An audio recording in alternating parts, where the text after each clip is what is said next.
ਸਤਿ ਸ਼੍ਰੀ ਅਕਾਲ ਜੀ। News Asia Punjabi ਦੇਖ ਰਹੇ ਹੋ ਤੁਸੀਂ ਤੇ ਮੈਂ ਹਾਂ ਕੁਲਵੰਤ ਸਿੰਘ। ਮੇਰੇ ਨਾਲ ਇੱਕ ਵਾਰ ਫਿਰ ਡਾਕਟਰ ਅਮਰ ਸਿੰਘ ਆਜ਼ਾਦ। ਆਪਣਾ ਡਾਕਟਰ ਆਪ ਬਣੋ ਲੜੀਵਾਰ number 60 be around doctor episode number 60। ਅੱਜ ਇਸ ਲੜੀਵਾਰ ਦੇ ਵਿੱਚ ਅਸੀਂ ਚਰਚਾ ਕਰਾਂਗੇ ਦਿਲ, ਖੂਨ ਦੀਆਂ ਨਾੜਾਂ ਤੇ ਬਲੱਡ ਪ੍ਰੈਸ਼ਰ। ਇਹ ਬਿਮਾਰੀ ਤੇ ਇਸ ਤੋਂ ਬਾਅਦ ਬਿਮਾਰੀ ਦਾ ਕਿਸ ਤਰੀਕੇ ਦੇ ਨਾਲ ਜਿਹੜਾ ਅਸੀਂ ਇਸ ਨੂੰ ਰਿਵਰਸ ਕਰਨਾ ਤੇ ਇਸ ਤੋਂ ਇਲਾਵਾ ਜਿਹੜੀ ਇਸ ਬਿਮਾਰੀ ਦੇ ਵਿੱਚ ਜੋ ਵੀ ਦਵਾਈਆਂ ਲਿੱਤੀਆਂ ਜਾ ਰਹੀਆਂ ਉਸ ਨੂੰ ਟੇਪਰ ਡਾਊਨ ਯਾਨੀ ਕਿ ਹੌਲੀ ਹੌਲੀ ਜਿਹੜਾ ਉਹ ਕਿਵੇਂ ਘਟਾਉਣਾ ਹੈਗਾ। ਡਾਕਟਰ ਸਾਹਿਬ ਤੁਹਾਡਾ ਨਿਊਜ਼ ਏਸ਼ੀਆ ਪੰਜਾਬੀ ਦੇ ਬਹੁਤ ਬਹੁਤ ਸਵਾਗਤ। ਸਤਿ ਸ਼੍ਰੀ ਅਕਾਲ ਜੀ ਸਾਰੇ ਦੋਸਤਾਂ ਨੂੰ। ਡਾਕਟਰ ਸਾਹਿਬ, ਬੀਪੀ, ਬਲੱਡ ਵੈਸਲ ਡਿਜ਼ੀਜ਼ ਔਰ ਹਾਰਟ ਨਾਲ ਸੰਬੰਧਿਤ ਜਿਹੜੀਆਂ ਸਮੱਸਿਆਵਾਂ ਨੇ ਇਹ ਸਾਰੀਆਂ ਇੰਟਰਕਨੈਕਟਿਡ ਨੇ? ਬਿਲਕੁਲ ਇੰਟਰਕਨੈਕਟਡ ਨਹੀਂ, ਇੱਕੋ ਹੀ ਬਿਮਾਰੀ ਹੈ ਇਹ ਅਸਲ ਵਿੱਚ। ਬਹੁਤ ਵਧੀਆ ਵਿਸ਼ਾ ਹੈ ਜਿਹੜਾ ਅੱਜ ਦਾ ਦੋਸਤਾਂ ਲਈ, ਕਿਉਂਕਿ ਇਹਦੇ 'ਚ ਜੋ ਤਬਦੀਲੀਆਂ ਪਿਛਲੇ 15 ਕੁ ਸਾਲ 'ਚ ਹੋਈਆਂ ਨੇ, 15-20 ਸਾਲਾਂ 'ਚ, ਉਹ ਜੋ ਰਵਾਇਤੀ ਸਾਨੂੰ ਦੱਸਿਆ ਜਾ ਰਿਹਾ ਹੈ ਜਾਂ ਜੋ ਰਵਾਇਤੀ ਪ੍ਰੈਕਟਿਸਿਸ ਨੇ, ਜੋ ਰਵਾਇਤੀ ਬਣਿਆ ਹੋਇਆ ਇੱਕ ਜਿਹਨੂੰ ਕਹਿੰਦੇ ਆ ਰੂਟੀਨ ਡਾਕਟਰੀ ਦਾ, ਉਹਦੇ 'ਚ ਬਹੁਤ ਕੁਛ ਜਿਹੜਾ ਉਹ ਹੌਚ ਪੌਚ ਹੋਇਆ ਅਤੇ ਬਹੁਤ ਕੁਛ ਬਦਲਿਆ ਉਹਦੇ 'ਚ। ਅਤੇ ਇਸ ਕਰਕੇ ਸਾਨੂੰ ਜਿਹੜੀ ਲੇਟੈਸਟ ਰਿਸਰਚ ਆ ਉਹਦੇ ਬਾਰੇ ਪਤਾ ਹੋਣਾ ਚਾਹੀਦਾ। ਜੇ ਸਾਨੂੰ ਨਹੀਂ ਪਤਾ ਹੋਏਗਾ ਤਾਂ ਅਸੀਂ ਬਿਨਾਂ ਮਤਲਬ ਦੇ ਇੱਕ ਖਾਸ ਕਿਸਮ ਦੇ ਜਿਹੜੇ ਹਿੱਤ ਨੇ ਉਹਦਾ ਜਿਹੜਾ ਮਤਲਬ ਚਾਰ ਚੁਫੇਰੇ ਸਾਡੇ ਇੱਕ ਜਾਲ ਵਿਛਿਆ ਹੋਇਆ, ਉਹ 'ਚ ਕਿਤੇ ਉਲਝ ਜਾਂਗੇ ਅਤੇ ਆਪਣਾ ਬਿਨਾਂ ਮਤਲਬ ਦੇ ਪੈਸੇ ਦੀ ਬਰਬਾਦੀ ਕਰਾਂਗੇ ਔਰ ਪੱਲੇ ਕੁਛ ਪੈਂਦਾ ਨਹੀਂ ਹੈ ਉਹਦੇ 'ਚ।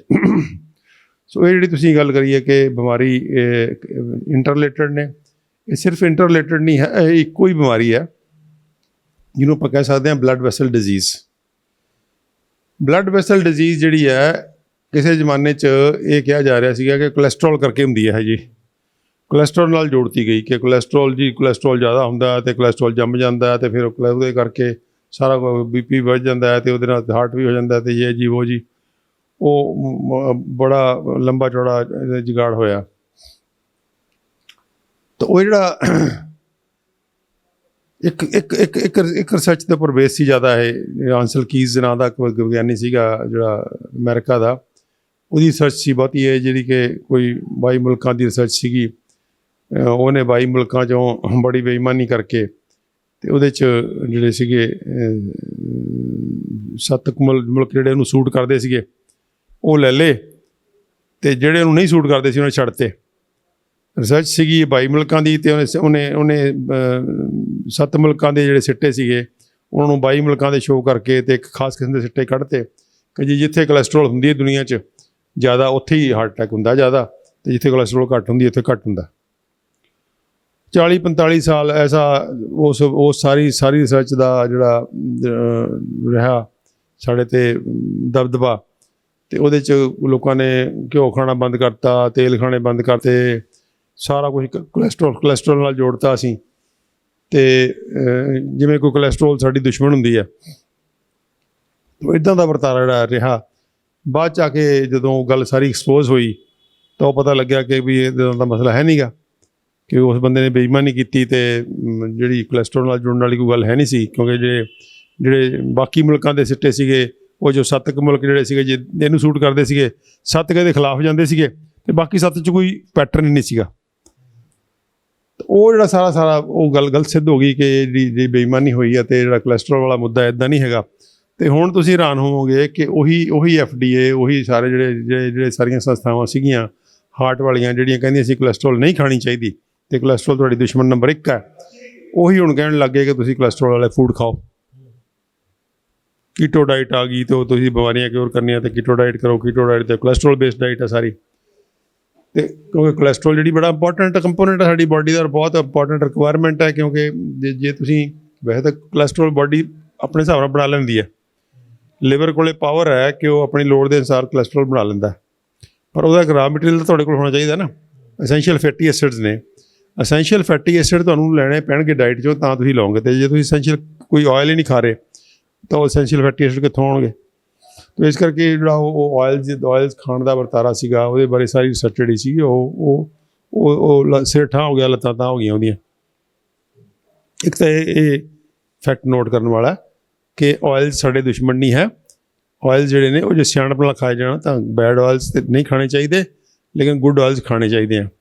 ਇਸ ਕਰਕੇ ਜਿਹੜਾ ਉਹ ਔਰ ਕੋਲੈਸਟਰੋਲ ਵੀ ਕੋਈ ਐਨੀਮੀ ਨਹੀਂ, ਐਸਾ ਐਨੀਮੀ ਨੰਬਰ 1 ਨਹੀਂ ਹੈ। ਤੁਸੀਂ ਸੀਮਤ ਮਾਤਰਾ 'ਚ ਕੋਲੈਸਟਰੋਲ ਵਾਲੇ ਫੂਡ ਵੀ ਖਾ ਸਕਦੇ ਹੋ।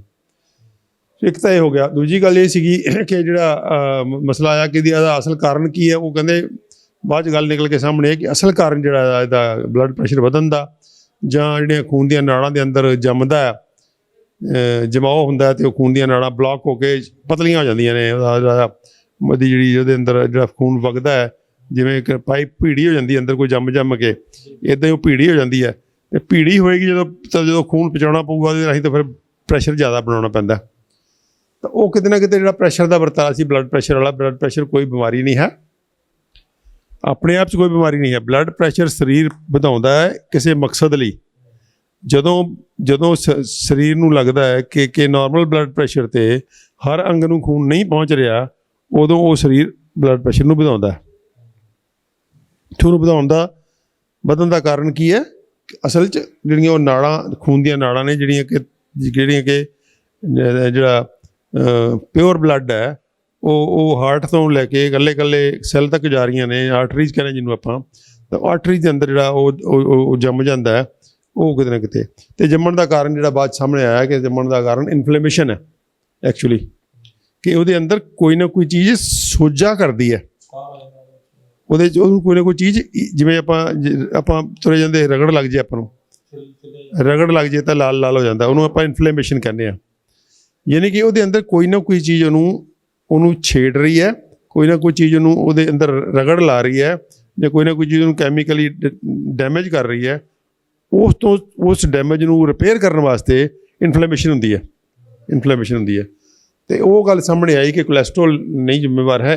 ਜਿਹੜੀ ਆਰਟਰੀਜ਼ ਦੇ ਅੰਦਰ ਜਿਹੜੀ ਲਾਈਨਿੰਗ ਹੈ ਉਹ ਜਦੋਂ ਇਨਫਲੇਮੇਸ਼ਨ ਹੁੰਦੀ ਹੈ ਉਹ ਲਾਈਨਿੰਗ ਡੈਮੇਜ ਹੋ ਜਾਂਦੀ ਹੈ। ਅਤੇ ਲਾਈਨਿੰਗ ਦੇ ਵਿੱਚ ਜਿਹੜਾ ਦੂਜਾ ਪੱਖ ਹੁੰਦਾ ਉਹਨੂੰ ਕਹਿੰਦੇ ਨਾਈਟਰਸ ਆਕਸਾਈਡ। ਨਾਈਟਰਸ ਆਕਸਾਈਡ ਉਹ ਸਬਸਟੈਂਸ ਜਿਹੜੀ ਲਾਈਨਿੰਗ ਆਪ ਹੀ ਬਣਾਉਂਦੀ ਹੈ ਆਪਣੀ ਸਫਾਈ ਵਾਸਤੇ। ਨਾਈਟਰਸ ਆਕਸਾਈਡ ਆਪ ਹੀ ਉਹਨੇ ਬਣਾਉਣਾ ਅਤੇ ਆਪੇ ਹੀ ਆਪਣੇ ਆਪ ਨੂੰ ਸਾਫ਼ ਕਰ ਲੈਣਾ।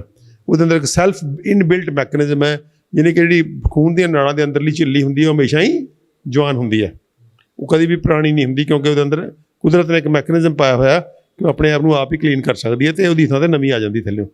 ਕਲੀਨ ਕਰਨ ਦਾ ਜਿਹੜਾ ਮੈਕੈਨਿਜ਼ਮ ਹੈ ਉਹ ਨਾਈਟ੍ਰਿਕ ਆਕਸਾਈਡ ਹੈ। ਨਾਈਟ੍ਰਿਕ ਆਕਸਾਈਡ ਦਾ ਇੱਕ ਪਾਰਟ ਹੈ, ਮਤਲਬ ਮਲਟੀਪਲ ਫੈਕਟ, ਬੜਾ ਕੰਪਲੈਕਸ ਮੈਕੈਨਿਜ਼ਮ ਦਾ ਕਲੀਨਿੰਗ ਦਾ। ਲੇਕਿਨ ਨਾਈਟ੍ਰਿਕ ਆਕਸਾਈਡ ਦਾ ਬੜਾ ਇੰਪੋਰਟੈਂਟ ਪਾਰਟ ਹੈ ਜਿਹੜਾ ਕਿ ਸਕਰੀਟ ਹੋਣਾ ਬਹੁਤ ਜ਼ਰੂਰੀ ਹੈ। ਜੇ ਉਹ ਸਕਰੀਟ ਹੁੰਦਾ ਰਹੇ ਨਾਈਟਰਸ ਆਕਸਾਈਡ, ਤਾਂ ਉਹ ਜਿਹੜੀਆਂ ਆਰਟਰੀ ਦੇ ਅੰਦਰਲਾ ਪਾਸਾ ਕੁਛ ਨਹੀਂ ਜੰਮੇਗਾ ਉੱਥੇ, ਉਹ ਆਰਟਰੀ ਜਵਾਨ ਦੀਆਂ ਜਵਾਨ ਰਹਿਣਗੀਆਂ। ਤਾਂ ਉਹ ਜਿਹੜਾ ਵਰਤਾਰਾ ਕਿਤੇ ਨਾ ਕਿਤੇ ਜਦੋਂ ਨਾਈਟਰਸ ਆਕਸਾਈਡ ਘੱਟ ਬਣਨ ਵਾਲਾ ਵਰਤਾਰਾ, ਸਾਡੇ ਫੂਡਸ ਨੇ ਨਾਈਟਰਸ ਆਕਸਾਈਡ ਘੱਟ ਬਣਨ ਵਾਲੇ ਆ, ਸਾਡਾ ਰੂਟੀਨ ਘੱਟ, ਨਾ ਤਾਂ ਅਸੀਂ ਐਕਸਰਸਾਈਜ਼ ਕਰਦੇ ਹਾਂ, ਤਣਾਅ 'ਚ ਅਸੀਂ ਰਹਿੰਦੇ ਹਾਂ, ਫੂਡ ਸਾਡੇ ਮਾੜੇ ਨੇ। ਸੋ ਮਲਟੀਪਲ ਕਿਸਮ ਦੀਆਂ ਜਿਹੜੀਆਂ ਸਾਡੀਆਂ ਮਾੜੀਆਂ ਆਦਤਾਂ ਨੇ, ਜਿਹੜਾ ਕਿ ਅਸੀਂ ਅਵੇਅਰ ਹੀ ਨਹੀਂ ਹਾਂ, ਜਿਸ ਤੋਂ ਚੇਤਨ ਨਹੀਂ ਹਾਂ, ਉਹ ਮਾੜੀਆਂ ਆਦਤਾਂ ਹੋਣ ਕਰਕੇ ਸਾਡੇ ਆਰਟਰੀ ਦੇ ਅੰਦਰ ਦੀ ਲਾਈਨਿੰਗ ਡੈਮੇਜ ਹੋ ਜਾਂਦੀ ਹੈ। ਜਦੋਂ ਲਾਈਨਿੰਗ ਡੈਮੇਜ ਹੁੰਦੀ ਹੈ ਤਾਂ ਉਹਨੂੰ ਰਿਪੇਅਰ ਕਰਨ ਵਾਸਤੇ ਕਿਉਂਕਿ ਜੇ ਲਾਈਨਿੰਗ ਡੈਮੇਜ ਹੋਏਗੀ ਤਾਂ ਉੱਥੇ ਖੂਨ ਨਿਕਲਣ ਦਾ, ਰਸਾਓ ਹੋਣ ਦਾ ਖਤਰਾ ਹੈ, ਬਲੱਡ ਵੈਸਲ ਟੁੱਟਣ ਦਾ ਖਤਰਾ ਹੈ।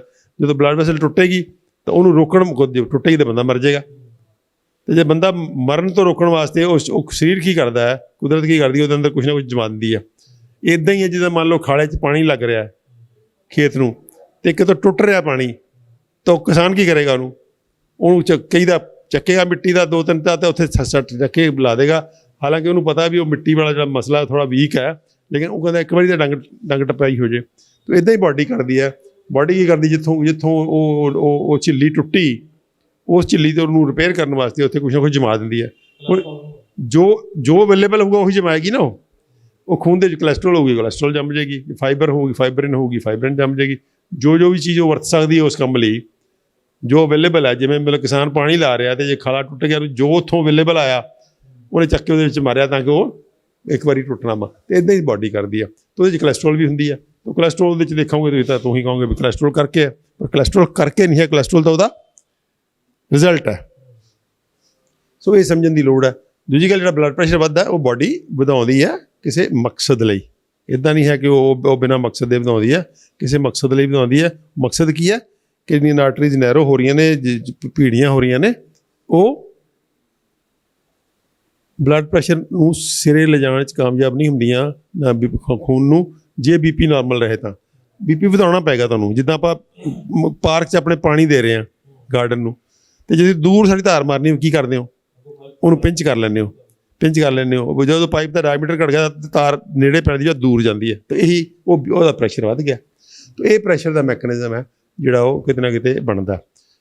ਹੁਣ ਆ ਜੀ ਆਪਾਂ ਕਿ ਅਸੀਂ ਇਲਾਜ ਕੀ ਕਰਦੇ ਹਾਂ, ਅਸੀਂ ਬਲੱਡ ਪ੍ਰੈਸ਼ਰ ਦਾ ਇਲਾਜ ਤਾਂ ਕਰਦੇ ਹਾਂ ਵੀ ਖੂਨ, ਅਸੀਂ ਇਹੋ ਜਿਹੀਆਂ ਦਵਾਈਆਂ ਦਿੰਦੇ ਹਾਂ ਜਿਹਦੇ ਨਾਲ ਕਿ ਬਲੱਡ ਪ੍ਰੈਸ਼ਰ ਦੀ ਰੀਡਿੰਗ ਘੱਟ ਜਾਵੇ। ਉਹਦੀ ਜੜ ਨਹੀਂ, ਰੀਡਿੰਗ ਘਟਦੀ ਹੈ, ਉਹ ਅੰਦਰੋਂ ਨਹੀਂ ਕੁਛ ਵੀ ਹੁੰਦਾ, ਕੁਛ ਹੁੰਦਾ ਵੀ ਹੈ, ਲੇਕਿਨ ਰੂਟ ਕਾਜ਼ ਨਹੀਂ ਰਿਮੂਵ ਹੁੰਦਾ ਕਮ ਸੇ ਕਮ। ਮਤਲਬ ਇਹ ਨਹੀਂ ਵੀ ਇਕੱਲੀ ਰੀਡਿੰਗ ਘਟਦੀ ਹੈ, ਉਹਦੇ ਅੰਦਰ ਕੁਛ ਮੈਕੈਨਿਜ਼ਮ ਹੈਗੇ ਇਹੋ ਜਿਹੇ ਕਿ ਜਿਹੜੀਆਂ ਬਲੱਡ ਵੈਸਲ ਜਿਹੜੀਆਂ ਨੇ ਉੱਥੋਂ ਥੋੜ੍ਹੀਆਂ ਰਿਲੈਕਸ ਕਰਦੀਆਂ ਨੇ। ਲੇਕਿਨ ਜਿਹੜਾ ਜੜ ਹੈ, ਜੜ ਕਿੱਥੇ ਹੈ? ਇਨਫਲੇਮੇਸ਼ਨ 'ਚ, ਕਿ ਕੋਈ ਚੀਜ਼ ਇਨਫਲੇਮ ਕਰ ਰਹੀ, ਉੱਥੇ ਨਹੀਂ, ਉੱਥੇ ਕੋਈ ਅਟੈਕ ਨਹੀਂ ਹੈ। ਜੜ ਬਾਰੇ ਨਹੀਂ ਹੈ, ਉਹ ਜੜ 'ਤੇ ਅਟੈਕ ਨਹੀਂ ਕਰਦੀਆਂ, ਉਹ ਉਸ ਤੋਂ ਥੱਲੇ ਰਹਿ ਜਾਂਦੀਆਂ ਨੇ, ਉਹ ਤਾਂ ਬੀਪੀ ਦੀ ਰੀਡਿੰਗ ਘਟਾਉਂਦੀਆਂ ਨੇ। ਦੂਸਰਾ ਆ ਗਿਆ ਕਿ ਤੁਹਾਡਾ ਜਿਹੜਾ ਹਾਰਟ ਦਾ ਕੀ ਹੈ, ਜੇ ਹਾਰਟ ਦੀ ਨਾੜੀ 'ਚ ਉਹ ਬਲੋਕ ਆ ਗਿਆ, ਉੱਥੇ ਅਸੀਂ ਸਟੰਟ ਪਾ ਦਿੰਦੇ ਹਾਂ, ਇੱਕ ਨਕਲੀ ਸਪਰਿੰਗ ਜਾਂਦੇ ਹਾਂ ਉੱਥੇ ਤੱਕ, ਉਹਦੇ 'ਚ ਪਾ ਕੇ ਉਹ ਤਾਰ, ਅਤੇ ਉੱਥੇ ਜਾ ਕੇ ਸਪਰਿੰਗ ਛੱਡ ਦਿੰਦੇ ਹਾਂ ਤਾਂ ਕਿ ਉਹ ਨਾੜੀ ਖੁੱਲ੍ਹ ਜਾਵੇ ਇੱਕ ਵਾਰੀ। ਤਾਂ ਇਸ ਕਿਸਮ ਦੇ ਜਿਹੜੇ ਹੱਲ ਨੇ ਉਹ ਨੇ, ਉਹ ਹੁਣ ਹਾਰਟ 'ਚ ਪੋਸੀਬਲ ਹੈਗਾ, ਕਿਉਂਕਿ ਹਾਰਟ 'ਚ ਨਹੀਂ ਤਾਂ ਬੰਦਾ ਮਰ ਜਾਂਦਾ। ਇਸ ਕਰਕੇ ਉਹਨਾਂ ਨੇ ਹਾਰਟ ਨੂੰ ਬੰਦੇ ਨੂੰ ਬਚਾਉਣ ਲਈ ਉਹ ਬਣਾ ਲਿਆ, ਜਿਹਨੂੰ ਆਪਾਂ ਕਹਿੰਦੇ ਹਾਂ ਸਟੈਂਟ ਕਹਿ ਦਿੰਦੇ ਆਪਾਂ। ਹੁਣ ਸਟੰਟਸ ਬਾਰੇ ਵੀ ਬਹੁਤ ਸਟੱਡੀ ਆ ਗਈ, ਜਿੱਦਾਂ ਬੀਪੀ ਬਾਰੇ ਸਟੱਡੀਜ਼ ਆ ਗਈ। ਬੀਪੀ ਬਾਰੇ ਇੱਕ ਸਟੱਡੀ ਇਹ ਵੀ ਆ ਗਈ ਕਿ ਬੀਪੀ ਨੂੰ ਗੋਲੀਆਂ ਨਾਲ ਲੋ ਰੱਖਣਾ ਜਿਹੜਾ, ਇਹਦਾ ਕੋਈ ਫਾਇਦਾ ਨਹੀਂ ਹੁੰਦਾ, ਕਿ ਅਲਟੀਮੇਟਲੀ ਨਾ ਤਾਂ ਤੁਹਾਡੀ ਉਮਰ ਨੂੰ ਲੰਬਾ ਕਰਦਾ ਅਤੇ ਨਾ ਹੀ ਤੁਹਾਨੂੰ ਸਿਹਤਮੰਦ ਰੱਖਦਾ। ਇਸ ਕਰਕੇ ਬੀਪੀ ਦੀਆਂ ਗੋਲੀਆਂ ਨਾਲ ਬੀਪੀ ਨਹੀਂ ਘਟਾਉਣਾ ਚਾਹੀਦਾ, ਲਾਈਫ ਸਟਾਈਲ ਚੇਂਜ ਨਾਲ ਬੀਪੀ ਘਟਾਉਣਾ ਚਾਹੀਦਾ, ਤਾਂ ਹੀ ਉਹਦੀ ਜੜ 'ਤੇ ਅਸਰ ਹੋਏਗਾ।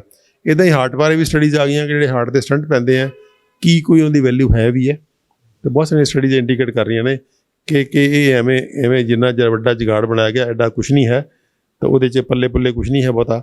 ਤਾਂ ਇਸ ਕਰਕੇ ਇਹਦਾ ਬਦਲ ਜਿਹੜਾ ਹੈ ਉਹ ਰੱਖਣਾ ਚਾਹੀਦਾ ਕਿ ਇਹਦੀ ਜੜ 'ਚ ਕਿਤੇ ਅਸਰ ਕੰਮ ਕਰੀਏ ਆਪਾਂ। ਅਤੇ ਉਹਦੇ 'ਚ ਇੱਕ ਫੈਕਟ ਨੋਨ ਹੈ ਕਿ ਸਰੀਰ ਦੇ ਅੰਦਰ ਨਵੀਆਂ ਖੂਨ ਦੀਆਂ ਨਾੜਾਂ ਬਣਾਉਣ ਦੀ ਸਮਰੱਥਾ, ਉਹਨੂੰ ਕਹਿੰਦੇ ਐਂਜੀਓਜੈਨੇਸਿਸ। ਐਂਜੀਓਜੈਨੇਸਿਸ ਦਾ ਮਤਲਬ ਹੈ ਕਿ ਖੂਨ ਦੀਆਂ ਨਾੜਾਂ ਇਹ ਨਹੀਂ ਵੀ ਇੱਕ ਵਾਰੀ ਬਣ ਗਈਆਂ ਮਾਂ ਦੇ ਪੇਟ 'ਤੇ, ਉਸ ਤੋਂ ਬਾਅਦ ਬਣਨੀਆਂ ਹੀ ਨਹੀਂ ਹੈ। ਖੂਨ ਦੀਆਂ ਨਾੜਾਂ ਨਵੀਆਂ ਵੀ ਬਣ ਜਾਂਦੀਆਂ ਨੇ, ਪੁਰਾਣੀਆਂ ਬਲੌਕ ਹੋ ਜਾਂਦੀਆਂ ਨੇ।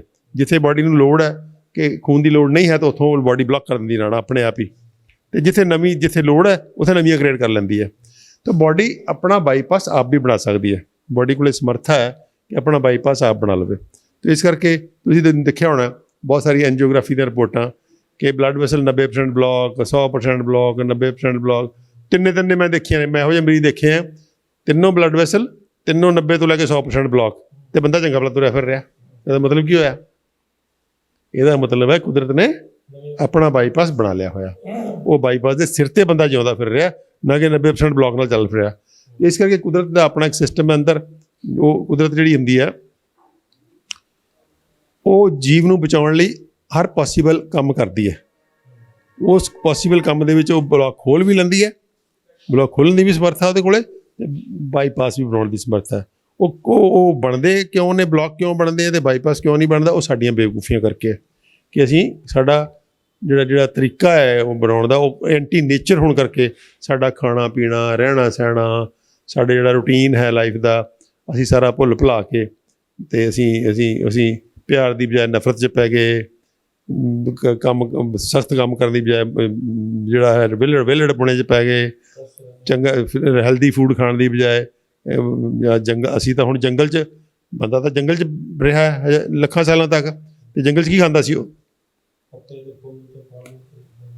ਉਹ ਰਾਮਚੰਦਰ ਜੀ 14 ਸਾਲ ਬਨਵਾਸ 'ਚ ਰਹੇ, ਕੋਈ ਰਸੋਈ ਤਾਂ ਨਹੀਂ ਨਾਲ ਚੱਕ ਕੇ ਲੈ ਕੇ ਗਏ ਉਹ, ਠੀਕ ਹੈ ਨਾ, ਬਨਵਾਸ 'ਚ ਰਹੇ ਨਾ, ਸਣੇ ਪਤਨੀ ਬਨਵਾਸ 'ਚ, ਲੇਕਿਨ ਉਹਨਾਂ ਨੇ ਕਦੀ ਸੁਣਿਆ ਵੀ ਰਾਮਚੰਦਰ ਜੀ ਨੇ ਸੀਤਾ ਨੇ ਰਸੋਈ 'ਚ ਰੋਟੀ ਵਗੈਰਾ ਖਵਾਈ ਹੋਵੇ?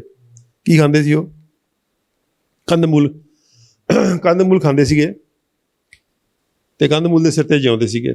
ਇਹ ਸਾਡਾ ਬੇਸਿਕ ਸਟਰਕਚਰ ਹੈ ਕਿ ਅਸੀਂ ਰॉ ਫੂਡ, ਜਿਹੜੇ ਵੈਜੀਟੇਬਲ ਬੇਸਡ ਰॉ ਫੂਡਸ ਖਾਈਏ। ਸੋ ਉਹ ਜਿਹੜੇ ਖਾਣੇ ਪੀਣਾ ਗਲਤ ਹੋਣ ਕਰਕੇ, ਰਹਿਣਾ ਸਹਿਣਾ ਗਲਤ ਹੋਣ ਕਰਕੇ, ਜ਼ਿੰਦਗੀ ਦਾ ਜਿਹੜਾ ਤਰੀਕਾ ਹੋ ਗਿਆ ਉਹ ਗਲਤ, ਸਟਰੈਸਫੁਲ ਹੋਣ ਕਰਕੇ, ਇਹ ਸਾਰੇ ਕੁਝ ਨੇ ਰਲ ਮਿਲ ਕੇ ਕੀ ਕੀਤਾ?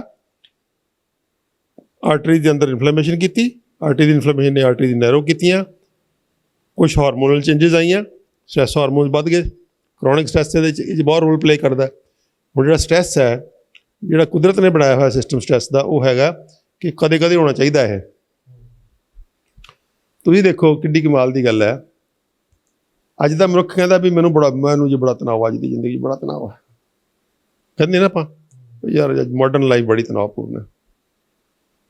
ਇਹਨਾਂ ਨੂੰ ਪੁੱਛੇ ਵੀ ਜਦੋਂ ਬੰਦੇ ਨੂੰ ਰੋਟੀ ਨਹੀਂ ਸੀ ਮਿਲਦੀ, ਅਗਲੇ ਡੰਗ ਦਾ ਪਤਾ ਨਹੀਂ ਸੀ ਹੁੰਦਾ ਵੀ ਮਿਲਣੀ ਹੈ ਕਿ ਨਹੀਂ ਮਿਲਣੀ, ਉਦੋਂ ਤਾਂ ਜੰਗਲੀ ਜਾਨਵਰਾਂ ਦਾ ਡਰ ਸੀਗਾ, ਉਦੋਂ ਬਿਜਲੀ ਹੁੰਦੀ ਨਹੀਂ ਸੀ ਰਾਤ ਨੂੰ ਹਨੇਰੇ 'ਚ, ਮਤਲਬ ਮੈਨੂੰ ਯਾਦ ਹੈ ਪਿੰਡਾਂ ਦੇ ਵਿੱਚ ਕਿੰਨੇ ਡਰ ਕੇ ਅਸੀਂ ਗਲੀਆਂ 'ਚ ਨਿਕਲਦੇ ਹੁੰਦੇ ਸੀ ਵੀ ਸੱਪ ਸਪੂਲੀਆ ਅੱਗੇ ਖੜਾ ਹੋਊਗਾ, ਅਸੀਂ ਕੁੱਤੇ ਹੀ ਮਗਰ ਪਏ, ਕੁੱਤੇ ਡਾਂਗ ਲੈ ਕੇ ਚੱਲਦੇ ਸੀ, ਠਕ ਠਕ ਠਕ ਠਕ ਕੇ ਮਾਰ ਜਾਂਦੇ ਸੀ ਤਾਂ ਕਿ ਸੱਪ ਸੁੱਪ ਹੋਵੇ ਤਾਂ ਪਾਸੇ ਹੋ ਜਾਵੇ, ਕਿਹੜਾ ਦਿਸਦਾ ਅੱਗੇ ਕਿਹੜਾ ਦਿਸਣਾ ਉਹਨੇ। ਉਦੋਂ ਸਟ੍ਰੈਸ ਜ਼ਿਆਦਾ ਸੀ ਕਿ ਹੁਣ ਸਟ੍ਰੈਸ ਜ਼ਿਆਦਾ ਹੈ। ਅੱਜ ਦਾ ਮਨੁੱਖ ਆਪਣਾ ਜੀ ਮਾਡਰਨ ਲਾਈਫ ਬੜੀ ਭੈੜੀ ਹੋ ਗਈ, ਹੁਣ ਤਾਂ ਬੜਾ ਸਟ੍ਰੈਸ ਹੈ। ਅੱਛਾ, ਜਾਨਵਰ ਜਿਹੜੇ ਨੇ, ਜਾਨਵਰ ਨੂੰ ਹਰ ਵੇਲੇ ਉੱਪਰਲਾ ਜਾਨਵਰ ਖਾਣ ਨੂੰ ਤਿਆਰ ਬੰਦਾ ਬੈਠਾ ਹੁੰਦਾ ਸੀਗਾ, ਡੱਡੂ ਨੂੰ ਇਹ ਖਾਣ ਨੂੰ ਤਿਆਰ ਹੈ, ਛੋਟੀ ਮੱਛੀ ਨੂੰ ਵੱਡੀ, ਉਦੋਂ ਜ਼ਿਆਦਾ ਸਟ੍ਰੈਸ ਸੀ ਕਿ ਹੁਣ ਜ਼ਿਆਦਾ ਸਟ੍ਰੈਸ ਹੈ। ਸੋ ਉਹ ਹੁਣ ਆਪਾਂ ਇੱਕ ਖਾਸ ਕਿਸਮ ਦਾ ਬਣਾ ਲਿਆ ਕਿ ਆਪਾਂ ਹਰ ਵੇਲੇ ਸਟ੍ਰੈਸਫੁੱਲ ਹਾਂ।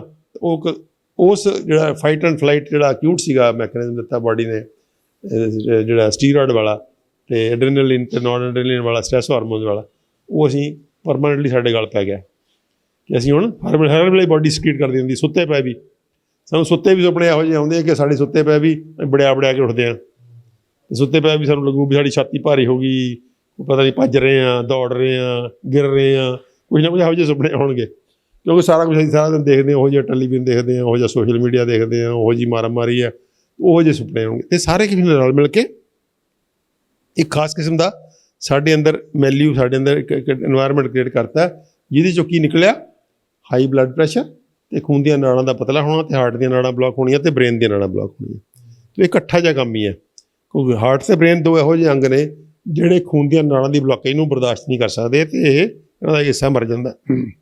ਬਾਕੀ ਅੰਗਾਂ ਦੀ ਇਸ ਕਰਕੇ ਬਹੁਤੀ ਅਸੀਂ ਉਹਦੇ ਬਾਰੇ ਸੋਚਦੇ, ਵੈਸੇ ਕੋਈ ਖੂਨ ਦੀਆਂ ਨਾੜਾਂ ਦੀ ਬਲੋਕੇਜ ਇਕੱਲੇ ਦੋ ਅੰਗਾਂ 'ਚ ਨਹੀਂ ਹੁੰਦੀ, ਹਾਰਟ ਅਤੇ ਬ੍ਰੇਨ 'ਚ, ਇਹ ਸਾਰੀ ਬਾਡੀ ਦੀ ਹੁੰਦੀ ਹੈ।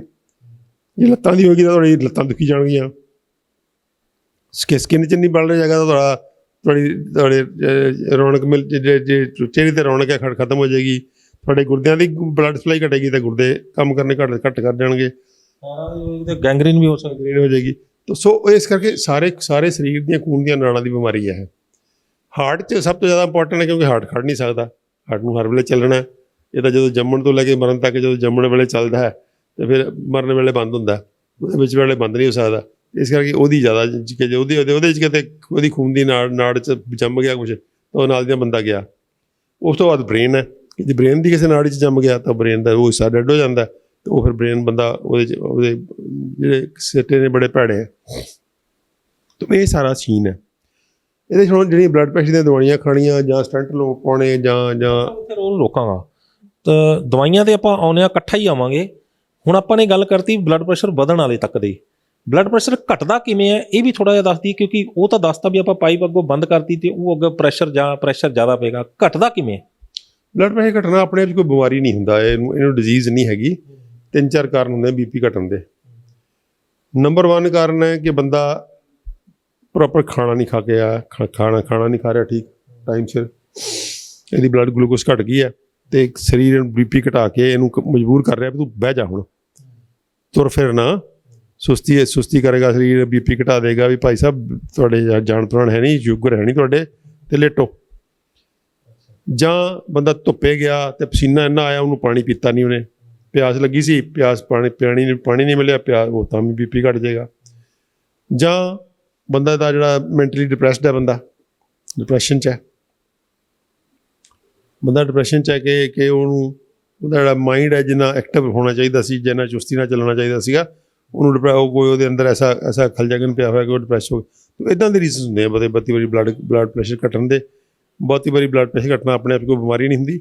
ਬਲੱਡ ਪ੍ਰੈਸ਼ਰ ਦੀ ਇੱਕ ਰੇਂਜ ਹੁੰਦੀ ਹੈ, ਯਾਦ ਰੱਖਣਾ।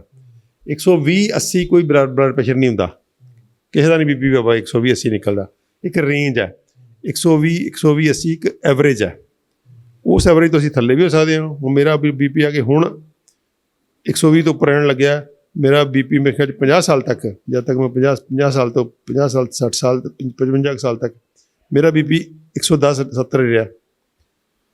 ਤਾਂ ਉਹ ਰੇਂਜ ਹੈ ਮੇਰੀ, ਕੋਈ ਸੁਭਾਅ ਦੇ ਹਿਸਾਬ ਨਾਲ ਹੁੰਦੀ ਰੇਂਜ।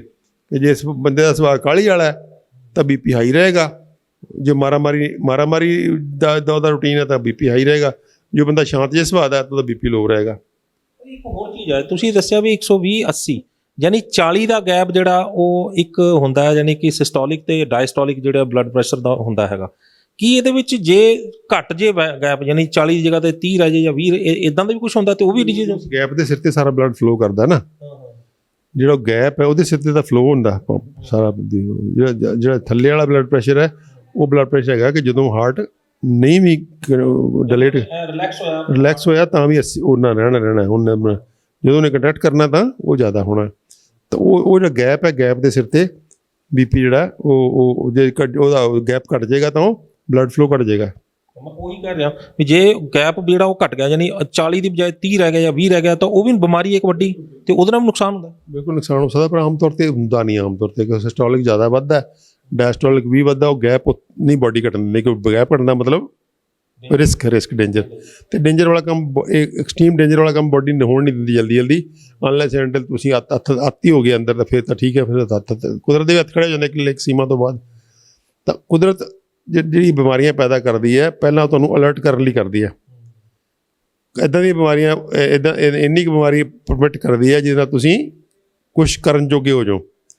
ਮਤਲਬ ਇਹ ਸੋਚ ਕੇ ਰੱਖੋ ਵੀ ਜਦ ਤੱਕ ਤੁਹਾਨੂੰ ਕੁਦਰਤ ਨੇ ਬਚਾਇਆ ਹੋਇਆ ਤਾਂ ਕੁਦਰਤ ਤੁਹਾਨੂੰ ਬਚਾਉਣਾ ਚਾਹੁੰਦੀ ਹੈ ਤਾਂ ਬਚੇ ਹੋਏ ਹੋ ਤੁਸੀਂ। ਤੁਹਾਨੂੰ ਹਾਰਟ ਅਟੈਕ ਵੀ ਹੋ ਗਿਆ ਲੇਕਿਨ ਫਿਰ ਤੁਸੀਂ ਬਚ ਗਏ, ਇਹਦਾ ਮਤਲਬ ਤੁਹਾਨੂੰ ਕੁਦਰਤ ਅਜੇ ਬਚਾਉਣਾ ਚਾਹੁੰਦੀ ਸੀ ਤਾਂ ਬਚੇ ਹੋ। ਤਾਂ ਉਹ ਕੁਦਰਤ ਨੇ ਉਨੀ ਕੁ ਬਿਮਾਰੀ ਦਿੰਦੀ ਹੈ ਜਿਹਦੇ ਨਾਲ ਕਿ ਤੁਸੀਂ ਮਰੋ ਨਾ। ਲੇਕਿਨ ਜਦੋਂ ਅੱਤ ਹੋ ਜਾਂਦੀ ਹੈ ਤਾਂ ਫਿਰ ਉਹ ਹੁੰਦਾ, ਤਾਂ ਉਹ ਜਿਹੜਾ ਗੈਪ ਹੁੰਦਾ ਇਹਦਾ ਮਤਲਬ ਅੱਤ ਆ। ਉਹ ਫਿਰ ਖੂਨ ਜਾਏਗਾ ਨਹੀਂ, ਕਿਵੇਂ ਫਲੋ ਕਰੇਗਾ ਖੂਨ, ਤਾਂ ਮਰ ਜਾਏਗਾ ਬੰਦਾ। ਸੋ ਕੁਦਰਤ ਇਹ ਨਹੀਂ ਕਰਦੀ। ਕੁਦਰਤ ਕੀ ਕਰਦੀ, ਸਿਸਟੋਲਿਕ ਨੂੰ ਜ਼ਿਆਦਾ ਵਧਾ ਦਿੰਦੀ ਹੈ, ਮਗਰ ਥੋੜ੍ਹਾ ਜਿਹਾ ਡਾਇਸਟੋਲਿਕ ਵੀ ਵੱਧ। ਜਦੋਂ ਸਿਸਟੋਲਿਕ ਜ਼ਿਆਦਾਤਰ ਵਧਿਆ ਰਹੂਗਾ ਤਾਂ ਹੌਲੀ ਹੌਲੀ ਕੀ ਆਰਟਰੀਜ਼ ਹੋਰ ਹਾਰਡ ਹੋ ਜਾਣਗੀਆਂ, ਜ਼ਿਆਦਾ ਹਾਰਡ ਹੋ ਜਾਣਗੀਆਂ ਤਾਂ ਫਿਰ ਉਹ ਬਿਲਕੁਲ ਜਦੋਂ ਨਹੀਂ ਕਰਦੀਆਂ ਤਾਂ ਫਿਰ ਥੱਲੇ ਵਾਲਾ ਵੀ ਵੱਧ ਜਾਂਦਾ। ਮਤਲਬ ਹਾਰਡ ਹੋਣਾ ਮਤਲਬ ਕੈਲਸੀਫਿਕੇਸ਼ਨ ਹੋ ਜਾਣਾ, ਉੱਤੇ ਕੈਲਸ਼ੀਅਮ ਜੰਮ ਜਾਣਾ। ਉਹ ਵੀ ਕੈਲਸ਼ੀਅਮ ਇਕੱਲਾ ਨਹੀਂ ਹੈ ਜ਼ਰੂਰੀ, ਮਲਟੀਪਲ ਚੀਜ਼ਾਂ ਹੁੰਦੀਆਂ। ਕੈਲਸ਼ੀਅਮ ਇੱਕ ਚੀਜ਼ ਹੈ, ਕੋਲੈਸਟਰੋਲ ਇੱਕ ਚੀਜ਼ ਹੈ, ਉਹ ਇਹ ਚੀਜ਼ਾਂ ਜਿਹੜੀਆਂ ਨੇ ਇੱਕ ਉਹਦੇ ਕੰਪੋਨੈਂਟਸ ਨੇ ਹਾਰਡ ਹੋਣ ਦੇ, ਲੇਕਿਨ ਉਹਦੇ 'ਚ ਬੜੇ ਮਲਟੀਪਲ ਚੀਜ਼ਾਂ ਹੁੰਦੀਆਂ ਨੇ, ਬਹੁਤ ਹੰਡਰਡਸ ਆਫ ਬਤਾ ਰਹੇ ਨੇ। ਉਹਦੇ ਸਪਾਜ਼ਮ ਵੀ ਹੁੰਦਾ, ਮਸਲ ਸਪਾਜ਼ਮ ਹੋ ਜਾਂਦਾ, ਸਵੈਲਿੰਗ ਹੋ ਜਾਂਦੀ ਹੈ। ਤਾਂ ਉਹ ਉਹਦੇ ਮੈਕੈਨਿਜ਼ਮ ਚੱਲਣਾ ਪਈ ਹੈ ਆਪਾਂ ਜ਼ਿਆਦਾ।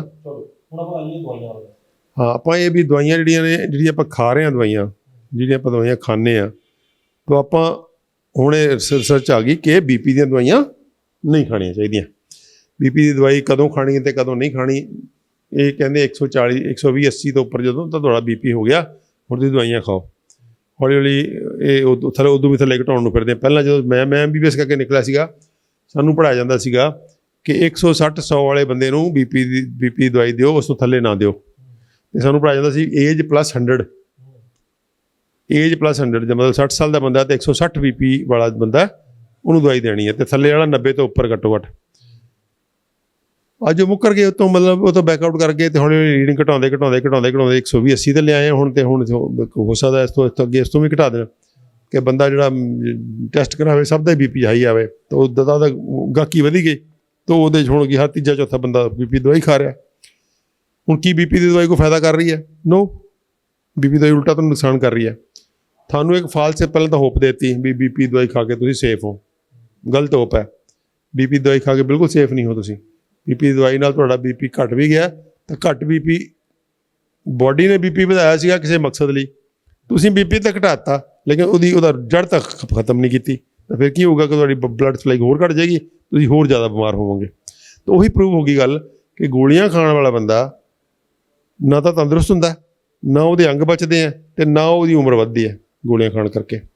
ਸੋ ਇਸ ਕਰਕੇ ਗੋਲੀਆਂ ਖਾਣਾ ਆਪਣੇ ਆਪ 'ਚ ਕੋਈ ਅੱਛਾ ਵਰਤਾਰਾ ਨਹੀਂ ਹੈ। ਬੀਪੀ ਜੇ ਅਗਰ ਜ਼ਿਆਦਾ ਹੈਗਾ ਤਾਂ ਉਹਦੀ ਜੜ ਪਕੜੋ, ਅਤੇ ਜੜ ਕਿੱਥੇ ਹੈ?